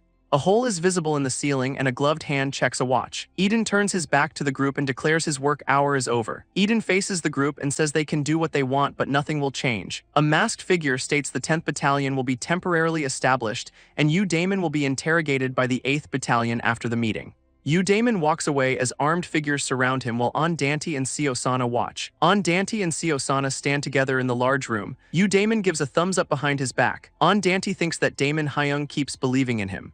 He thinks he had the opportunity to prove himself but could not show any result in the end. Seosana's foot is shown as she calls Andante a 500-willed idiot. Seosana holds her weapon and asks Andante if he is pissed off. Andante reacts in surprise with blood on his face. Seosana fights the monster and reminds Andante he was dragged around by sins all week and beaten by the 3rd general. Seosana asks Andante if he wants comforting words. Andante yells at her to shut up while the monster calls them annoying humans. Seosana attacks the monster, identified as extortion. Andante coughs and asks what the gas is. The monster states humans do not have wings. The monster named Pickpocket grabs Seosana and says humans cannot help but fall due to gravity. Seosana is tossed by the monster and thinks she cannot give comfort. The monster hits Seosana. Seosana thinks she does not know what way Yu Damon found, but she will not lean on anyone. Andante is injured but thinks Seosana is amazing and all the sins attacks were nothing. Seosana declares she will definitely kill 60 billion sins someday. The monster roars with wide eyes and a gaping mouth. Seosana punches the monster and shouts she will become the minister for sure. Seosana screams that she will lead those rotten bastards with her fingers. Dante tells her to stay still if she does not know what she is doing and calls her a useless idiot. Dante jumps onto the monster's back. Seosana looks surprised and asks what Dante is doing. Dante screams as his arm weapon glows. The monster flies through the air with Dante on its back as red energy emanates from him. Dante screams as he continues his relentless attack on the monster. A large explosion erupts from the point where he strikes. Seosana floats in the air, calling Dante an idiot and remarking on his childishness. She lands and then asks him what he would do if he became the minister. Seosana questions if he could change the execution division as Dante stands on the defeated monster. She states that the minister's commands are absolute. Seosana adds that many disasters could have been avoided if the execution division acted faster, and Dante agrees. She says if she were the minister she would not let them run free, but Dante replies that commanding sounds stiff and is not his style. Dante tells her he will first show those people his strength. Seosana looks surprised and asks what he means by that. Dante admits he is weaker than those people right now and apologizes for today's events. He smiles and says he will make everyone follow him with his own strength even if it takes a long time. Seosana looks at him and tells him you too. Elsewhere, Sarissa introduces herself asking if someone is a newbie executioner with a goal. Sarissa then asks if there is no rule that they have to save humans. She then says they should protect the people of their district. Back with Dante and Seosana, Sana thinks this is why Damon chose him, while Dante tells her that as expected from a little kid, she can resolve things herself later. Seosana asks why he is speaking down to her when he is only 1 year younger. Dante smiles and says he is not going about this by himself and thought of it after seeing her. Seosana looks at him intently. Seosana says that is nonsense and begins to state her original age. Dante tells her that even though she is a 5th tier like him, she is more skillful because of her experience, adding that he might become something if he works as hard as her. Seosana and Dante look at each other. Dante smiles and suggests they work hard together as fellow 5th tiers. Seosana punches Dante in the arm. The monster roars as Dante and Seosana stand ready to fight it again. The monster expresses surprise that they are humans with weapons and admits its ignorance. The monster shouts that its nail did not break and states that its kind's lives are made not to win fights but to kill people. The monster then says it will kill other humans, instead calling it the law of conservation of mass. The monster flies away towards downtown and Seosana shouts to headquarters. A woman with pink hair at a control panel says they are mobilizing all of the 8th Battalion available on site. Another person calls out to the 8th General, a girl named Sasha who is eating pizza. Sasha asks why the hooded bird is currently busy. Sasha is surprised the monster got away and calls the level 1 team idiots, then says the dispatch team consists of Damon's lousy kids but wonders why they should care. After about 10 minutes Sasha is still at her desk. Sasha looks angry and curses. A masked figure asks Sasha why she is so loud and reminds her they are off duty working like a dog because of her. The masked figure chuckles and calls her Miss Sasha. Blood splatters across a person's face. The masked figure states that this heavy duty is what they have to do in their unit as a person is shown tied up and bleeding.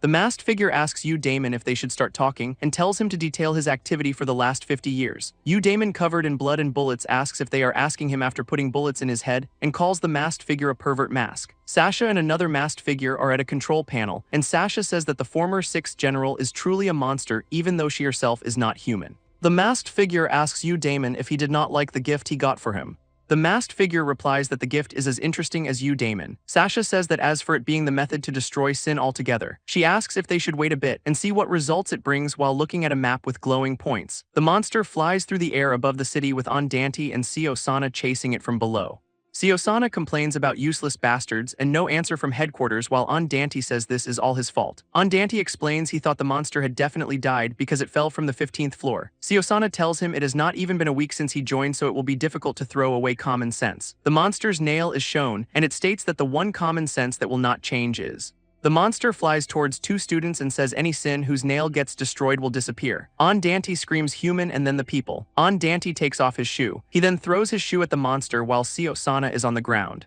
The shoe hits the monster's nail and Dante exclaims he copied what Damon Hyung did and it worked. Seosana tells Dante to stop messing around. Dante kicks the monster while shouting die as the 2 students look surprised. The 2 students look shocked and ask what the hell is happening. Seosana shouts at the monster to stop trying to take her freedom and calls it a human weapon, threatening to rip its nail instead of its mouth. Seosana attacks the monster, stating she will be the one taking its life. Seosana is bleeding from her mouth and expresses frustration about having to use her power with people around. 2 students comment on the high school girl levitating and ask if that is a bone in her arms. Dante shouts at the students to get away. Dante shields one of the students from the monster's attack. Dante is shown with blood dripping from his mouth. Dante's eyes marked by the chapter title Episode 11 and the word mistake are visible. The monster grabs one of the students while Dante and Seosana are still fighting. A scene of blackmail unfolding. The monster states it took him. The grabbed student falls through the air as Dante's eyes are shown changing colors. A monster holds one student captive as another student plummets through the air. Its red eyes glow as it declares that it has taken the student. As the grabbed student continues to fall, Dante's eyes begin to change colors. Meanwhile, Seosana stands on the monster's back, manifesting a golden weapon and purple energy. The monster roars, throwing Seosana off just as the student lands hard on the ground. Seosana lands and immediately looks with concern at the injured student. Dante stands up, shouting no at the monster. His purple eyes glow as he states that someone got hurt. Seosana holds the injured student, telling Dante to calm down and assuring him the student is not badly hurt. The monster faces Dante while Seosana urges him to focus and prove his strength. The monster laughs, asking if Dante is frozen in shock, as Seosana reminds him he said this would be spectacular. Dante turns his back to Seosana, confirming that he knows. He then turns to the monster, declaring he will destroy the nail. The monster laughs in response, finding the situation so much fun. It threatens to take Dante's lives and happiness, but he vows to take everything from the monster. Dante charges forward with his golden weapon as the monster attacks with purple tendrils. He dodges its attack and slashes at it with his weapon. The monster shouts at Dante to die already, but he continues his charge. Dante uses an ability called Severance, sending pink energy slashes through the monster's tendrils. He shouts at the monster, asking if it is going after the people behind them again. Dante and Seosana stand back to back, surrounded by purple energy, as Dante states he is not human.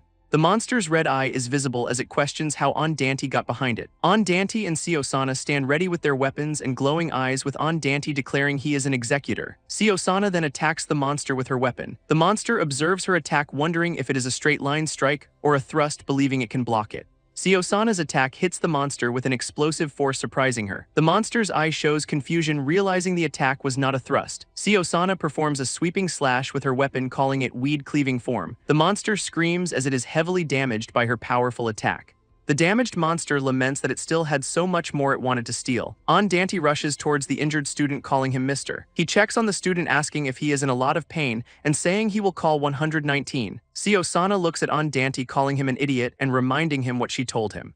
The injured student Park Jio stands up and says he was wondering why a Sin showed up right outside his door. Park Jio smiles, asking if Seosana is the youngest of the 1st Battalion and if he has met Dante before. Seosana's red eyes widen in surprise as she states Park Jio is an executor. Park Jio heads back inside, saying he is going to get an earful from his boss. He tells Dante and Seosana good work, and Dante profusely apologizes to Mr. Glybeck. Smoke billows from the area where the monster was defeated. Dante and Seosana stand in the smoke, and Seosana says she was genuinely surprised, thinking an actual human had gotten hurt for a moment. Dante reflects that someone being an executor is definitely a shock. Hands in white gloves pinch Dante's cheeks, asking if it was quite a shock. Dante is surrounded by 3 people in white suits. Aspirin says he is adorable as the last executor, and another man comments on his muscles. Aspirin introduces herself as Aide Kim T-Wall, explaining that aides cannot see sins but provide support for executors. She explains she is assigned to the newly formed 10th Battalion, and Dante cries tears of joy, feeling the first warmth in the bureau.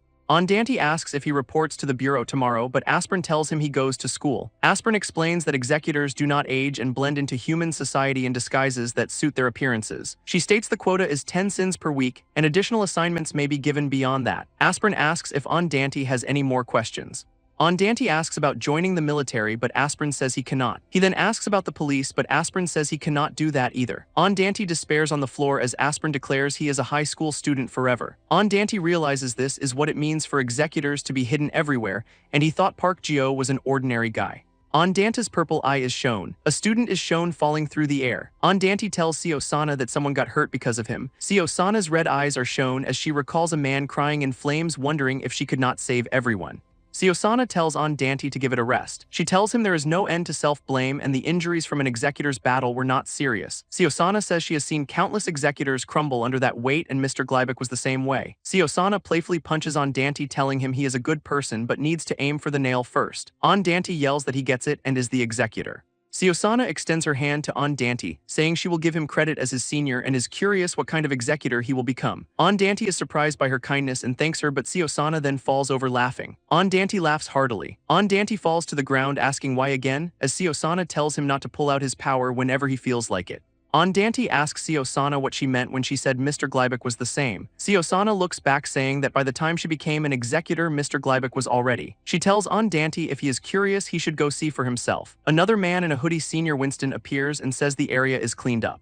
Dante is surprised Winston was watching the whole time. Winston says he is not embarrassed and will see a lot of Dante. Winston says he will report the 10th Battalion's first mission was a success and he does not dislike kids who believe they are the main character. Winston's blue eyes are shown as he says there is a certain fun in watching Dante. Dante asks if he did okay. Winston says some executor guy got involved and works at a nearby construction site. Winston suggests visiting him might be a good learning experience to see there are executors like that too. Winston then states that man is trash. Dante's purple eye and Winston's blue eye are shown as Dante questions the term trash. Winston says that man has done nothing for over 200 years. A man in a hard hat is shown whom Winston calls trash, who abandoned his duties as an executor. Dante recalls the injured student asking if his dad can save everyone. A shadowed figure shouts at Glybeck to think about what he must prioritize as an executor. The green eye of the man in the hard hat is shown. The man in the hard hat, Glybeck thinks there are still spirited ones left in the bureau. Dante and Siosana look surprised as Dante questions an executor who abandoned his duties. Later that night, people's legs walk by as someone asks them to wait. A man harasses a woman offering to hang out and give her a free tour of Seoul.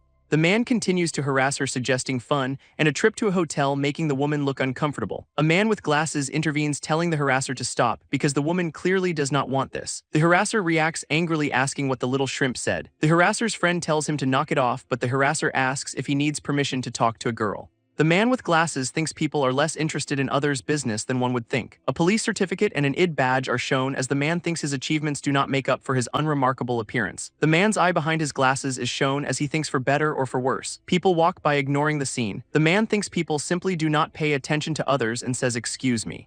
The man with glasses confronts the harasser and his friend while the woman stands behind them. The woman then states she is not a girl. The harasser and his friend look surprised. The woman's golden eye is shown as she adds she is not exactly a man either. Dante's eye is shown in shock. The harasser calls her a mood killer and tells her to say she speaks Korean from the start. His friend tells the man with glasses to get out of the way. The woman thanks the man with glasses. The man with glasses looks surprised, thinking it feels like he was actually the one who got helped. The man with glasses hopes what he did today was of some help to that person.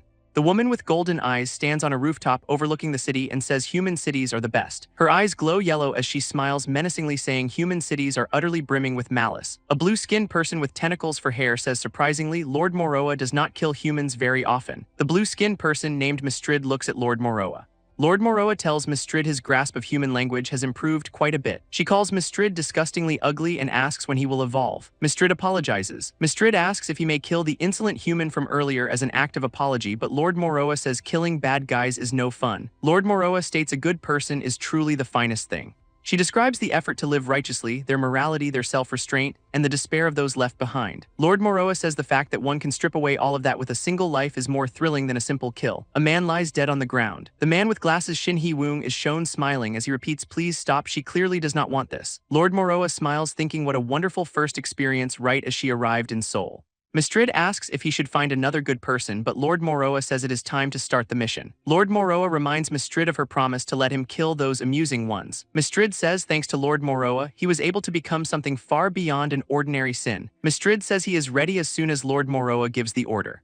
Lord Moroa smiles widely. Lord Moroa and Mistrid walk away, saying good luck to those with weak hearts, especially the ones called executors. Dante asks Siosana about the special training he was told about yesterday. He looks surprised as she played a rhythm game.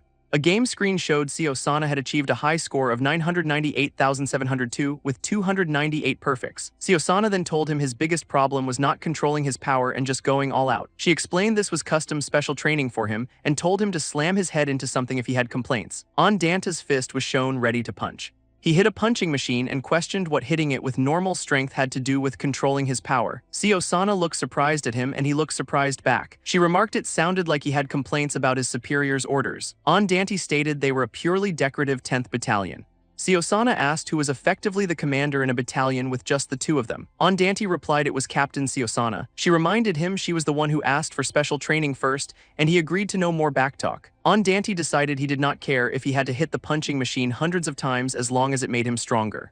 Siosana said she was curious what kind of executor he would become, at least for now. Dante declared he was going to become a truly righteous executor. He punched the machine again with force. He continued to punch the speed bags. He kept punching the speed bags. Andante then questioned what exactly the righteous executor he wanted to be even looked like. Before all that, a scene unfolded outside an arcade. In a classroom, a student wondered if it was okay to stop being a model student while a teacher noted on Dante's unusual absence. The word dad was repeated over images of food and then windmills at sunset. A man on the ground covered in blood asked his dad if he could save everyone, then gasped awake. The man sat up on the ground looking disoriented with a hard hat beside him. His sweating face was shown in a close-up as he covered his mouth in distress.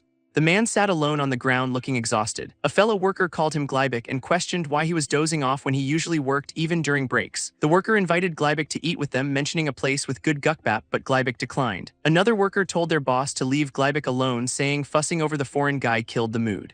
The boss told Glybek he had somewhere to be and gave him a red packet promising a proper meal next time. Glybek took the packet and said yes sir. Glybek threw the red packet into a dumpster. Glybek worked alone, was watched by other workers, and then stood by himself on a bridge as others walked away. Glybek walked along the street and wondered if a freshly descended sin appeared nearby as purple energy glowed in the distance. He saw a couple discussing a cafe with live bands in an alley. Glybek looked up then down with a somber expression. He walked away stating he did not want anything anymore. Glybek thought there were too many people in the 21st century and he hated people so much. A man with long hair told Glybek he did not care that he had given up fighting, but he must stay in Seoul where the bureau could keep an eye on him. The man with long hair told Glybek there would be a problem if he ever defected like Gideon did. Glybek thought he hated this world. He continued thinking he hated sins and executors and most of all himself. Glybek walked through a city street thinking the zones where forgetfulness gas had been deployed were the only places he did not hate. He thought about the feeling of the whole world freezing with him and the relief of not getting tangled with other humans. Glybek was surrounded by a hazy mist, wishing he could forget everything like ordinary people do. He walked alone, wondering how long he would continue like a corpse, drifting, unable to truly live or die. Someone screamed for help and Glybek's eye was visible. People ran in terror from a large monster shouting about an earthquake and collapsing walls. A person screamed for help. The monster attacked people in the street. 2 people lay on the ground. Glybek watched the scene unfold. He identified the creature as a sin. A close-up showed the sin's gaping mouth. Glybek thought if forgetfulness gas had been deployed, then the bureau was already on the move. The sin continued to attack people. Glybek ran away from the sin. Someone kicked the sin with great force. Glybek looked surprised. Andante kicked the sin and stated this made it his 25th this week. The sin screamed while holding a car. Andante ran towards the sin as it threw the car. He was in mid-air. Andante delivered another powerful kick. A purple beam hit the sin. Andante landed on the sin. The sin's mouth was wide open in a scream. Andante hit the sin with glowing hands. He shouted that he hereby executed judgment. Andante struck the sin with a glowing weapon. He stood over the defeated sin thinking he did not even need his finisher, then looked surprised. Andante questioned who could move inside the forgetfulness gas. Glybek turned around and Andante recognized him as Mr. Beck. A close-up showed Glybek's eye. Andante waved and said he was Dan T and they had met a few days ago. He smiled and explained he came to see Glybek today, but then a sin showed up. Andante looked at Glybek. Andante addressed him as Mr. Beck. Andante stated Glybek pretended he did not see that sin. Glybek said if you do that, he added those people could end up getting hurt, and Andante replied there was no problem since he came. Andante looked at Glybek and Glybek looked back at him. Andante took Glybek's hand and asked him to please tell him. Andante said all he knew about Mr. Beck was what he heard from other people. He told Glybek he was angry about what just happened and about him ignoring a sin even though he was an executor. Andante stated there was something he absolutely wanted to ask Glybek directly. Flashback showed a young Glybek asking his dad if he could save everyone, then a voice telling Glybek to choose and calling him trash, leading Andante to ask if it was because. Andante asked if Glybek stopped fighting sins altogether because he failed to save someone precious to him. Glybek's face showed a pained expression. Glybek asked if Andante heard that much, and Andante asked if it would be weird to say Glybek reminded him of his dad. Andante revealed his dad also died while trying to save someone else. Glybek remained silent, looking down. A birthday cake symbolized the day Andante's dad died. Andante remembered his family celebrating and then a crime scene, thinking if his dad had turned his back or failed to save someone on purpose. Andante's father was shown. Andante told Glybek he felt his dad would have the same expression Glybek had now. Glybek tried to speak, but Andante interrupted, saying he did not know what happened to Glybek or other executors who stopped fulfilling their duty. Andante asserted that executors were the ones who sacrificed themselves for someone else. Andante stated he did not want executors or his dad to be like that, looking at Glybek. Andante continued that he did not want them to ever regret the good they did. Glybek stood silently. Glybek said how nice. He told Andante that his purity was the kind that had never lost anything. Glybek stated that Dan T would face the same kind of choice his father did someday. He added he had seen countless executors crumble under that weight. Gleibek told Dante he would learn there was no such option as saving everyone, and that some lives could only be saved by paying a heavy price like his father did. Gleibek said there were times when no matter how much you gave you still failed to save anyone. He told Dante that his moment just had not come yet, and Dante asked what he meant. Dante saw a vision of Gleibek standing on a pile of skulls and wondered what happened to him. Dante looked determined. He thought that precisely because Gleibek was like this he might know the answer Dante was looking for. Dante asked Mr. Beck to please teach him. Dante asked Gleibek to teach him how to make the right choice as dark energy surrounded Gleibek.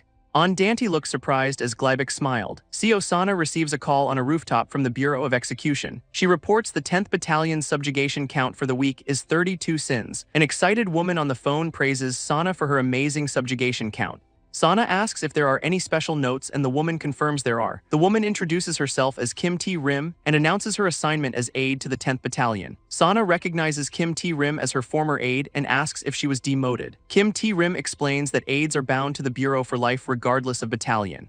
Sana thanks T-Rim for her support. Kim T-Rim then relays information about something from the 9th Battalion. She reports consecutive disappearances of Malice in Hinam Gacheng and Hwaesung over 5 days. Kim T-Rim states a director's order requires all battalions to stay alert.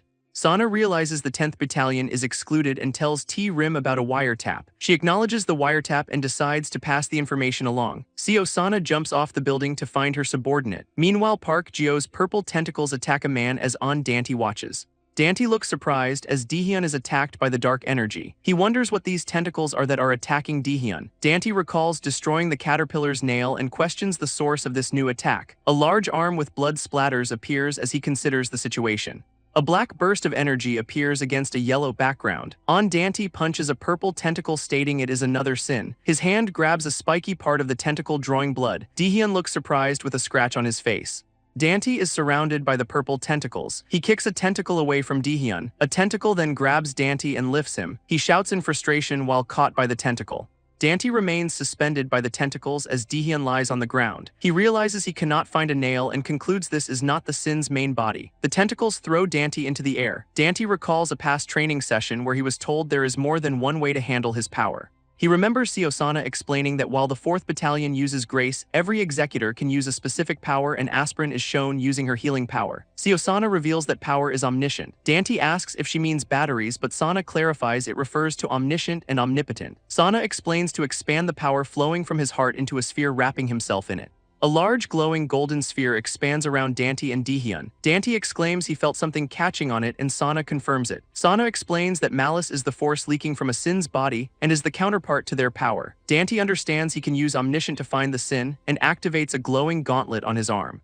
He prepares to strike a large Sin creature, stating it will reveal itself no matter where it hides. Dante prepares to strike a purple tentacle with his glowing gauntlet. He is surrounded by purple energy and states he can track down and smash the Sin's nails. The golden sphere of Omniscient expands around the city street. Dehyun and Dante are inside the golden sphere. Dante looks around inside the sphere, seeing many small glowing creatures. He notes he does not feel the catching sensation this time as he holds Dehyun. Dante realizes the number of small attacking Sins is insane.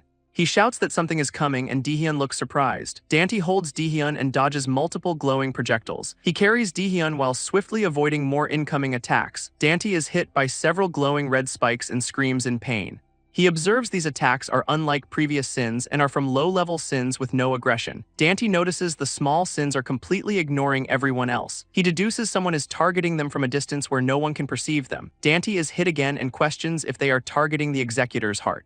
Dante's foot lands with purple energy crackling around it. He jumps high into the air carrying Dehyun. Dante expresses surprise that he can jump this high now. Dehyun shouts Dante's name. Dante tells Mr. Beck to stay where he is, but Dehyun yells to be left alone. Dehyun says he is not worth saving and asks to be left alone. Dante shouts he does not want to leave Dehyun. Dante holds Dehyun as they are high above the street dodging attacks.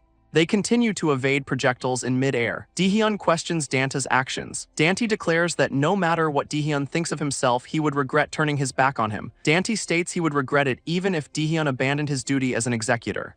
Dehyun looks at Dante with a pained expression. Dante is struck by a blade and cries out. Both Dante and Dehyun crash through a window and fall to the ground. Dante observes another strike aimed right at his heart and realizes it is not random. His eyes glow purple and energy crackles around his hand. A large, shadowy Sin monster looms over them and Dante questions if it is the main body. Dante activates his glowing gauntlet. Dehyun looks up and states the Bureau did send someone. Dante thinks if the sin is truly gunning for his heart. A purple tentacle lunges towards them. Dante is impaled by the tentacle and says he will gladly offer an arm. He vows to smash the sin's nail himself in exchange as a mysterious hand with painted nails appears. Dante clenches his fist ready to use the finisher he mastered during training. On Dante manifests a large purple axe. His eyes glow as he prepares to attack while Daehyun looks on. Dante swings his axe at a purple tentacle as Daehyun runs past him. Dante yells at Mr. Beck to stay behind him. The mysterious hand with painted nails reaches out. Dante is surprised as a purple tentacle is deflected by Daehyun. Dante realizes the attack is going for Mr. Beck. Daehyun is impaled by a tentacle as Dante looks on in shock. Daehyun thinks about living peacefully for 100 years without crossing paths with executors or sins. He recalls that executors only filled their quotas and sins could be avoided with omniscient. Daehyun remembers avoiding sins with his omniscient power. The mysterious character with painted nails smiles menacingly. Dante shouts Mr. Beck's name as they are both falling. A large ice formation appears on the street, and Daehyun wonders what Dante is. Daehyun thinks that because of Dante he has run into sins and executors. The mysterious figure looks at his shoe. He notes 2 executors nearby, Dante and Glybic. The man with purple hair reports to headquarters that the 10th Battalion successfully subjugated one sin. He adds that restoration of Duncheon-dong is now underway. The man concludes his report with no additional malice detected. The mysterious white-haired figure is seen on top of a moving train. He laughs that it was a waste because he could have killed at least one executor if they had stayed longer. He states they were told to stay under the radar for now and that their mission is over for today. Mistrid, a blue-skinned subordinate, tells the white-haired figure that the opponent was not worthy of his attention. The white-haired figure warns Mistrid not to get cocky and asks if he plans to eat something delicious all by himself. The white-haired figure announces it is time to start the executor hunt. Mistrid asks which executor they should start with. The white-haired figure smiles. The scene shifts back to on Dante and Daehyun near a river. The white-haired figure decides they will start with the one who looks more fun. Dante looks at Daehyun, who has white smoke rising from his arm. Dante shouts, asking what Daehyun is doing. Dante grabs Daehyun and asks why he keeps running away. Dante and Daehyun look at each other with intense expressions. A large construction site is bustling with several workers and heavy machinery. One worker alerts his boss, telling him to look over there. The boss looks on with a worried expression. He then asks Mr. Beck what happened to his arm. Mr. Beck's green eyes are shown as he responds. Mr. Beck explains he lost an arm yesterday on his way home, prompting the boss to question if he truly lost it. The other worker asks the boss about an accident yesterday and questions why Mr. Beck returned to work the next day. Mr. Beck looks away uncomfortably. He appears terrified and struggles to speak. The boss and the other worker look shocked as Mr. Beck tries to ask if they could eat. Mr. Beck stands facing the 2 workers. He then quickly turns and runs away from them. The other worker points, asking why Mr. Beck is acting creepy and if he is worried about compensation. Mr. Beck continues to run. The boss calls out Mr. Beck's name. Mr. Beck stops on a walkway, bending over out of breath. He thinks he ran away again and looks distressed. Mr. Beck walks up some stairs, thinking he cannot be like Dante. A voice shouts Mr. Beck's name, asking what he is doing. Dante grabs Mr. Beck on a path, asking why he keeps running away. Both Dante and Mr. Beck look stressed and out of breath.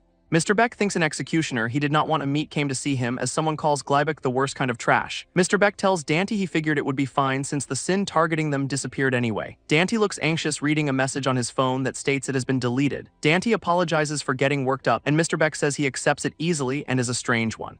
Dante smiles and tells Mr. Beck he just does not think he lies. Mr. Beck's eyes widen in surprise. Mr. Beck then says Dante's name. Mr. Beck tells Dante not to get involved with him from now on.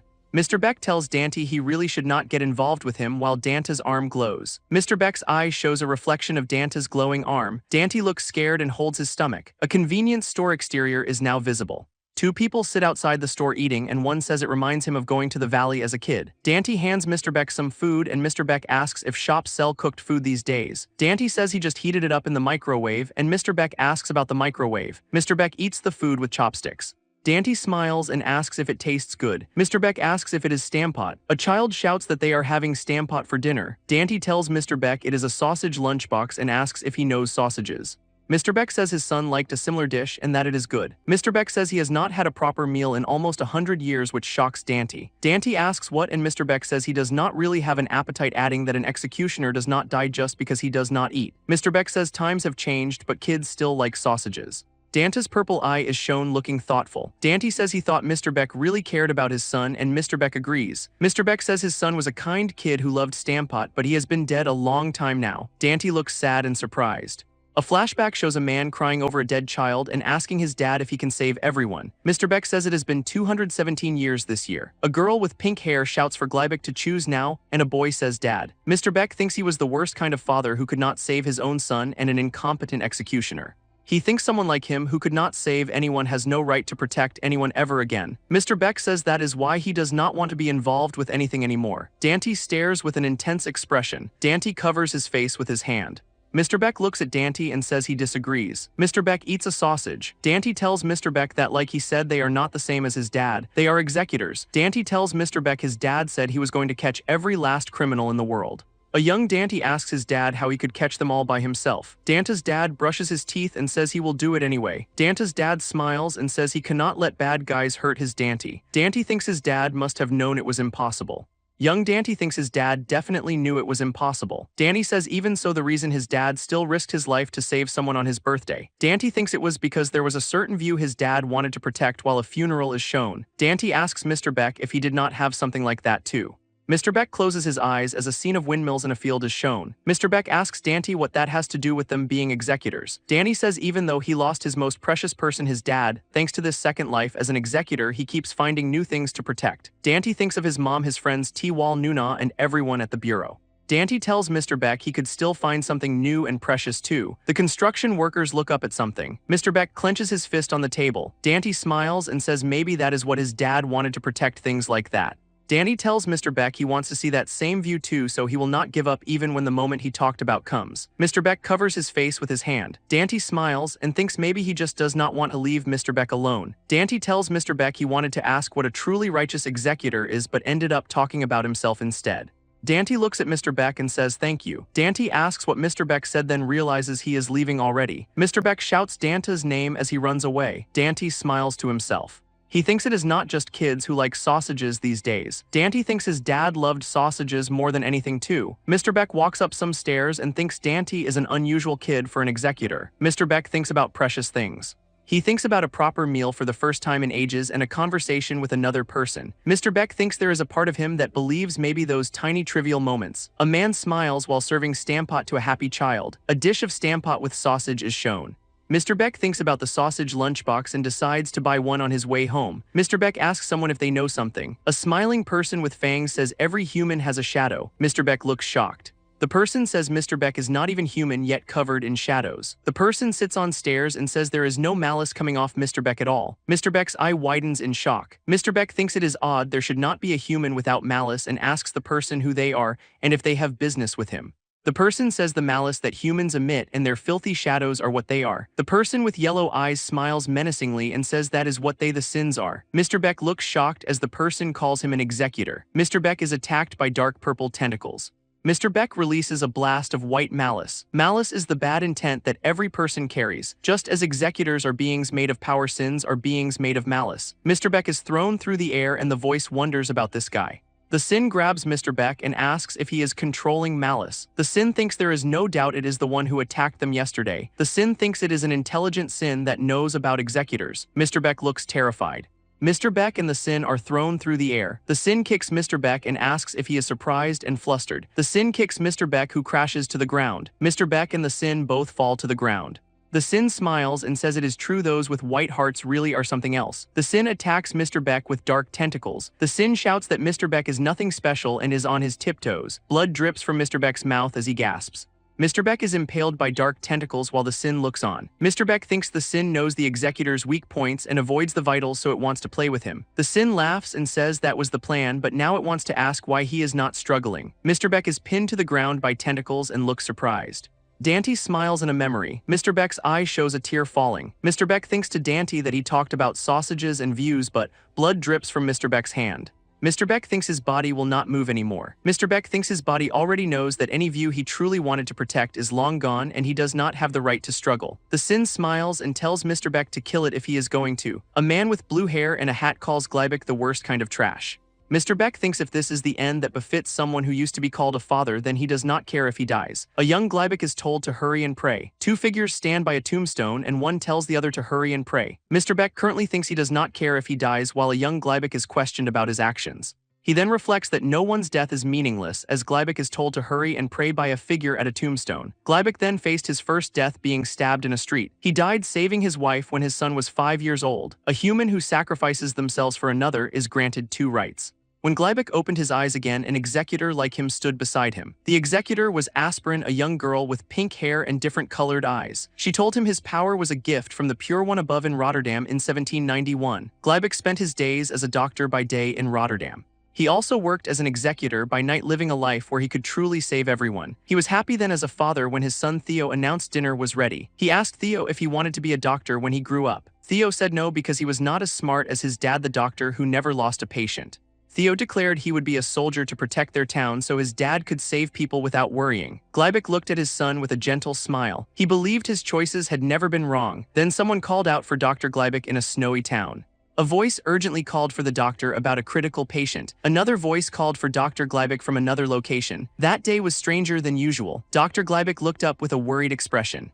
He wondered what had happened outside as he observed a room filled with injured people. He put on a face covering as someone informed him that war had broken out with the British Army and resistance clashing in the south, causing complete chaos. He was told the soldiers were holding them back. A young Theo in a soldier's uniform said he would protect his father so he could focus on treating people. Gleibik reacted to Theo's words while putting on medical gloves. He instructed 2 others to handle emergency treatment in order and stated he would perform the surgeries one by one. Gleibik reassured everyone he would not let a single person die and would save them all. 2 men looked at Dr. Gleibik with relief.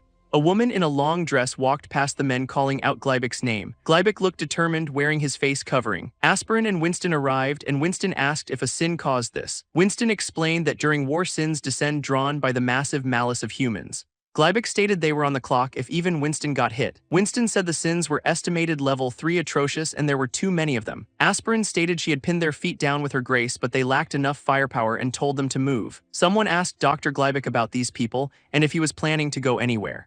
A hand grabbed Gleibik's arm. A woman on a bed asked the doctor to look at her because she had a child. Gleibik looked distressed while other injured people also looked on. Patients called out to Gleibik asking what a physician could do on a battlefield and begging for treatment and salvation.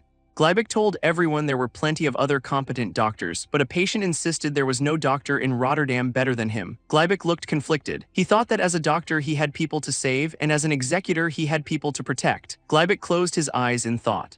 He thought rationally that he was not the only doctor there. He realized there were only 3 executors including himself. He remembered that there was no such thing as a person whose death did not matter. Gleibik looked determined, thinking if this was the path that saved more lives. He told Senior Aspirin to hurry as Aspirin asked if he was sure about this. Gleibik stated that as an executor he would do what must come first, believing this was how they saved the greatest number of people. The injured patients looked on with wide eyes. Gleibik walked away thinking his choices had never been wrong. He walked past the injured people. Gleibik's eyes widened in horror. He saw Theo lying wounded on a stretcher. Theo told his father that people were in danger. Gleibik screamed Theo's name in anguish. A man asked Gleibik if that was his son as Aspirin and Winston looked on. Gleibik urgently called for Senior Aspirin asking for help, stating Theo's leg was completely shattered and his grace alone would not be enough, so he had to operate on him. Aspirin looked at Gleibik with a bloodied face and a shocked expression. She closed her eyes as blood dripped from her forehead. Aspirin explained that Theo's muscle and bone were destroyed. He had lost a lot of blood, and even with grace, this was beyond regeneration. Winston knelt beside Gleibik and Theo, apologizing to Gleibik about his son. Winston then told Gleibik they had to go.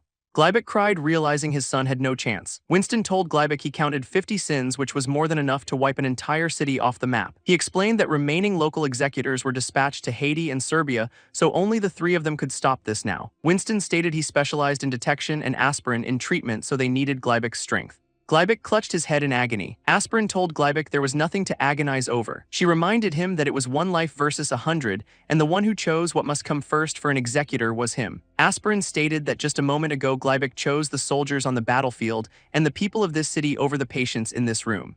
She told him that as an executor that was the right choice to save more lives, and the fact that it was his son did not make that choice wrong. Gleibik cried out for his dad. Theo told Gleibik that even the townsfolk were being attacked by something they could not see, and many injured people would be coming soon. Gleibik cried out Theo's name. Theo told Gleibik he knew that every night his father was protecting them from something. Theo said he knew Gleibik had some kind of special power. Theo stated he was always the one being protected, so he wanted to protect his father just once. Gleibik cried as Theo told him he was still an amazing doctor. Theo asked if his father could save everyone. Theo told Gleibik he would be fine, so Gleibik should do what he had to do. Gleibik cried, remembering their promise that there was no one whose death did not matter. Gleibik saw the chaos outside with injured people and monsters attacking soldiers. He clenched his fist tightly. He thought he had believed there was not a single person whose life could be thrown away. Gleibik walked away from Theo as a scale of justice burned behind him. Gleibik declared he would operate on Theo. Aspirin and Winston looked shocked and bloodied. Aspirin screamed Gleibik's name. A new character with long white hair and glowing eyes then asked Gleibik if he did not care if he died, stating executors were something else. She said she saw many humans on her way there, and one was entangled in dark vines behind her. She recalled that right before they died, every last one of them said. A bloody man screamed, "Please save me, I do not want to die." The white-haired character smiled menacingly, asking if it was not something like that. Gleibik realized this was an accumulation of experience, so it was not a newly descended sin. The white-haired character said executors were different, and Gleibik was so boring it made her not even want to kill him. She wondered what she should do with him. Gleibik looked confused as she stated she was looking forward to this, and now she was just disappointed. The white-haired girl addressed Gleibik as Mr. Beck. A man then approached the white-haired girl, saying he came to check on her because she seemed off that day. The man asked why she was floating in midair and about all the blood. He asked if she was okay. The white-haired girl grinned menacingly with sharp teeth. The man entangled in dark tendrils struggled and told the other man to run away. The white-haired girl manipulated the tendrils, saying this was how it worked, and that was the face she wanted to see. She was surrounded by dark purple tendrils. Her face was shadowed with glowing yellow eyes and a wide grin. The approaching man watched the dark tendrils. He stood frozen as the tendrils surrounded him. The entangled man screamed for the white-haired girl to stop it. His bloody hand reached out, pleading. The man said he could not take any more and did not want to choose anything anymore. Gleibik's eyes showed deep despair. He thought he was someone who no longer had the right to protect anyone as Theo lay wounded. He remembered his roles as a doctor and an executor. Gleibik knelt by Theo's bed, thinking that as a father he was trash who could not protect a single thing. The entangled Gleibik screamed for it to just stop already. Gleibik's eye was shown, followed by an image of a golden lamp. A girl with red eyes deflected an attack with a golden sword. She deflected another attack with a fierce expression. She used a left-right interception form to block multiple attacks. The man she was protecting looked shocked by the explosive deflections. The white-haired girl's eye widened in surprise. The man she was protecting jumped into the air above her. He told the girl with red eyes to cut it as she prepared her sword, and the other man watched. The man with dark hair punched the white-haired girl, shouting, "You bastard." The white-haired girl was hit, sending tendrils flying as the other man fell to the ground, and Gleibik's eye was shown. The girl with red eyes was identified as Siosana. Dante attacked the white-haired girl with a powerful kick. Dante, with glowing purple eyes, demanded to know what she did to Mr. Beck as the white-haired girl grinned. Mr. Beck looked up with a worried expression. Dante stood ready for a fight while Siosana was also present. Mr. Beck knelt and asked how Dante and Siosana had arrived. Siosana maintained a serious look. She addressed Mr. Gleibik, stating he had not changed at all.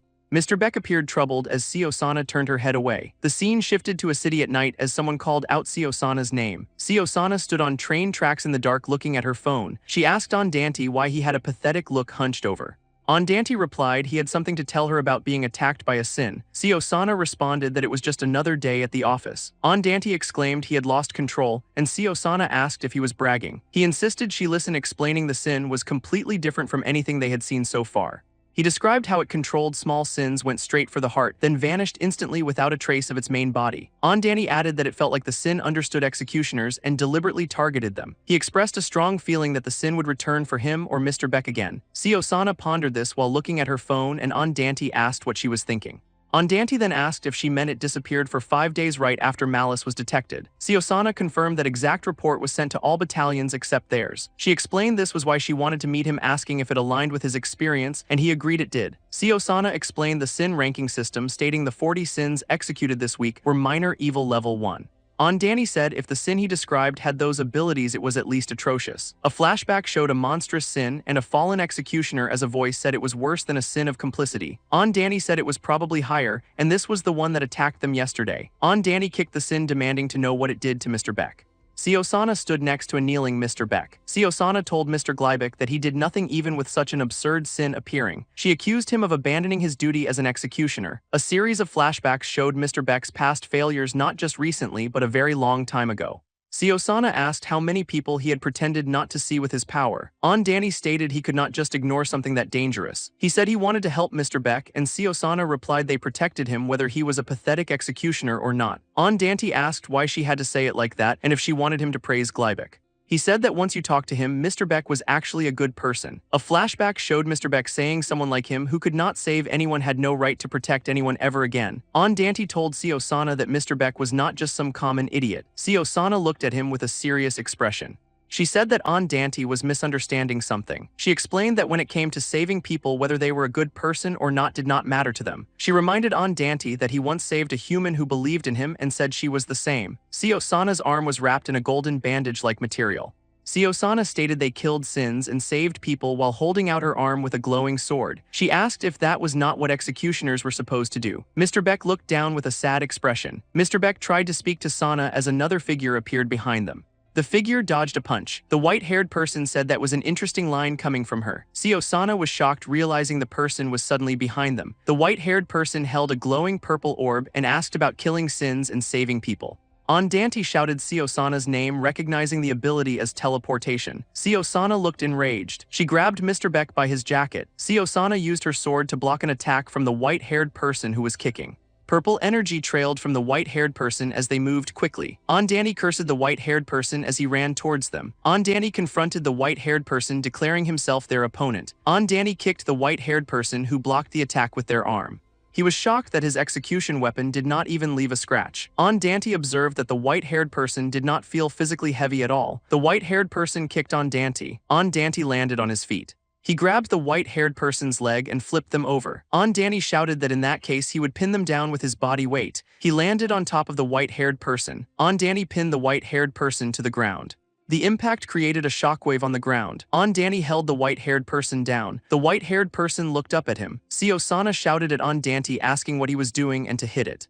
She wondered if he was hesitating. The white-haired person grinned, saying killing was a taboo for humans. The white-haired person laughed maniacally, asking if he could not kill them because they looked human. Dante pressed his execution weapon against the white-haired person's chest. Seosana looked surprised as Dante held his execution weapon to the white-haired person's throat. Dante denied hesitating. He explained it was his first time seeing a sin without a nail, and he was thinking where to aim. Dante warned that if he kept cutting, the white-haired person would eventually die. He asked Seosana where to hit this thing to kill it, and she replied this was her first time seeing a sin without a nail too. The white-haired person wiggled their feet. The white-haired person kicked Dante off them. The white-haired person laughed, saying it was disappointing as Dante landed on the ground. The white-haired person said they thought Dante would be a good guy after seeing him shield the old man yesterday. Dante retorted that their neck was not cute. He stomped his foot and told the white-haired person to listen. Dante stated he did not care if they had no nail or looked human.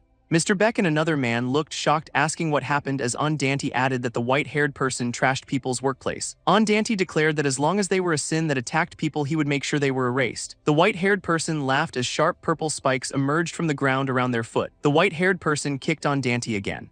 Dante was sent flying backwards. He crashed into the ground, creating a purple explosion. Dante wondered if the white-haired person was using martial arts or some kind of technique from a sin because their movements were too precise. He prepared to strike with his execution weapon.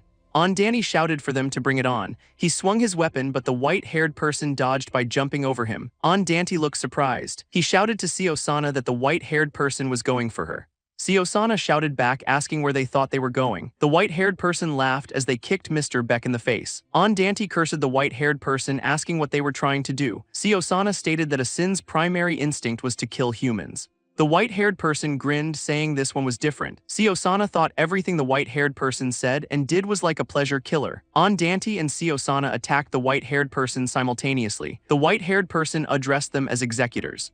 The white-haired person asked if they wanted to see something fun as red energy surrounded their hand. The white-haired person delivered a powerful kick to Dante. The white-haired person taunted them, saying they could not do this. Dante was hit repeatedly, wondering why every hit felt like getting struck by a truck.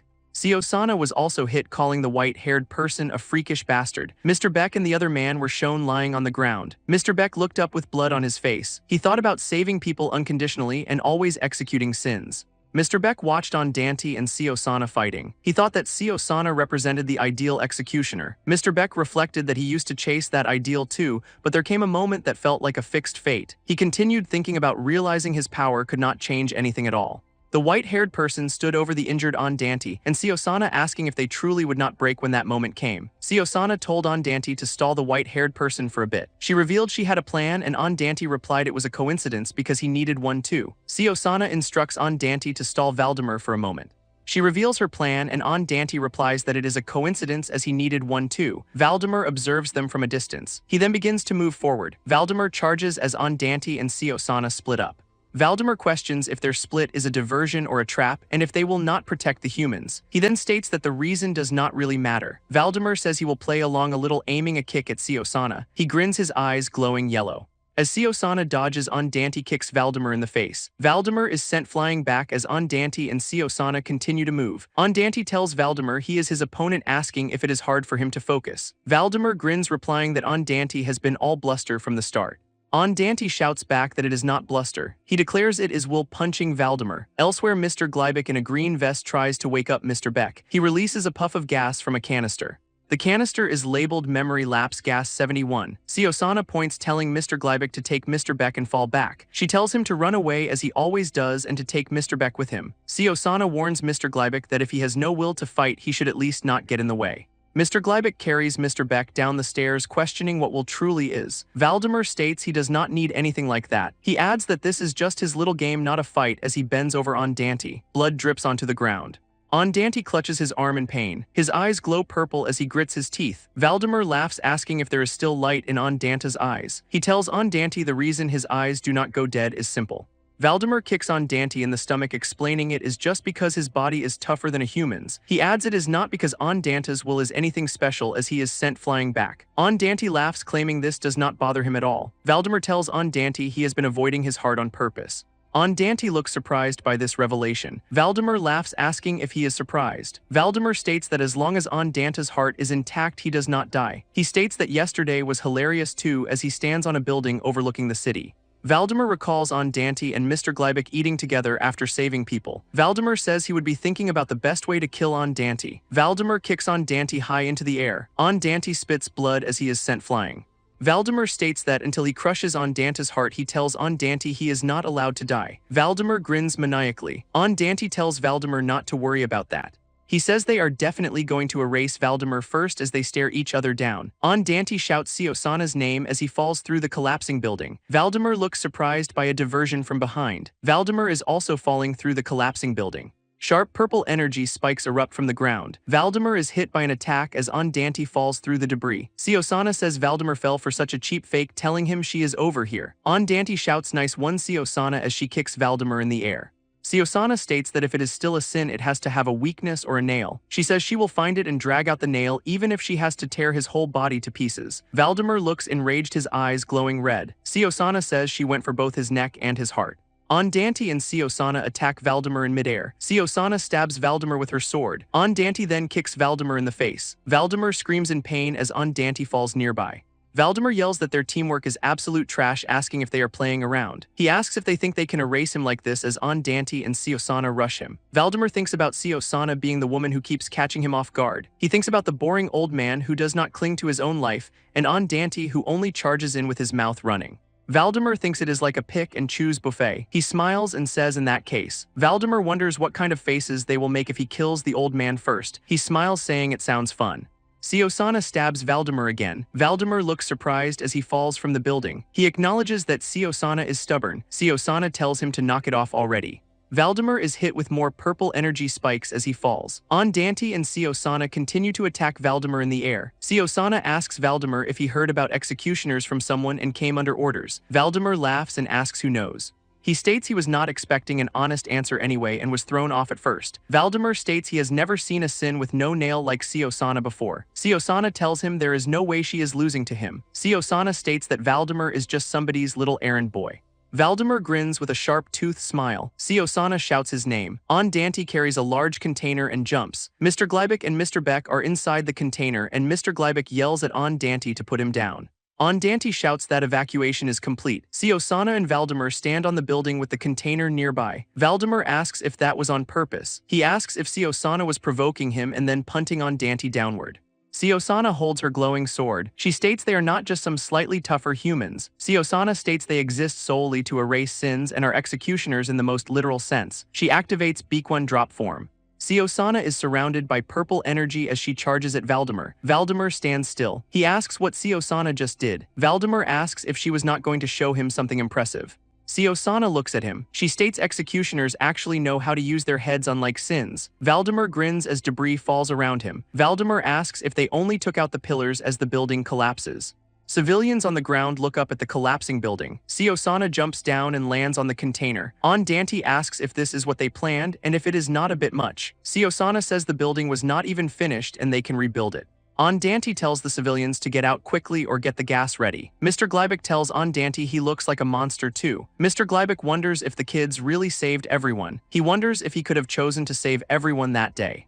Siosana and Dante notice a dark shadow rising from the ground. Siosana states it is not over yet. Dante asks what the shadows are. Civilians are caught in the shadows. Siosana says those are not shadows but malice. Valdemar laughs and says he will correct himself. He states this is not a game and he will accept this as a fight. Valdemar says thank you for a fight that is more interesting than one-sided slaughter.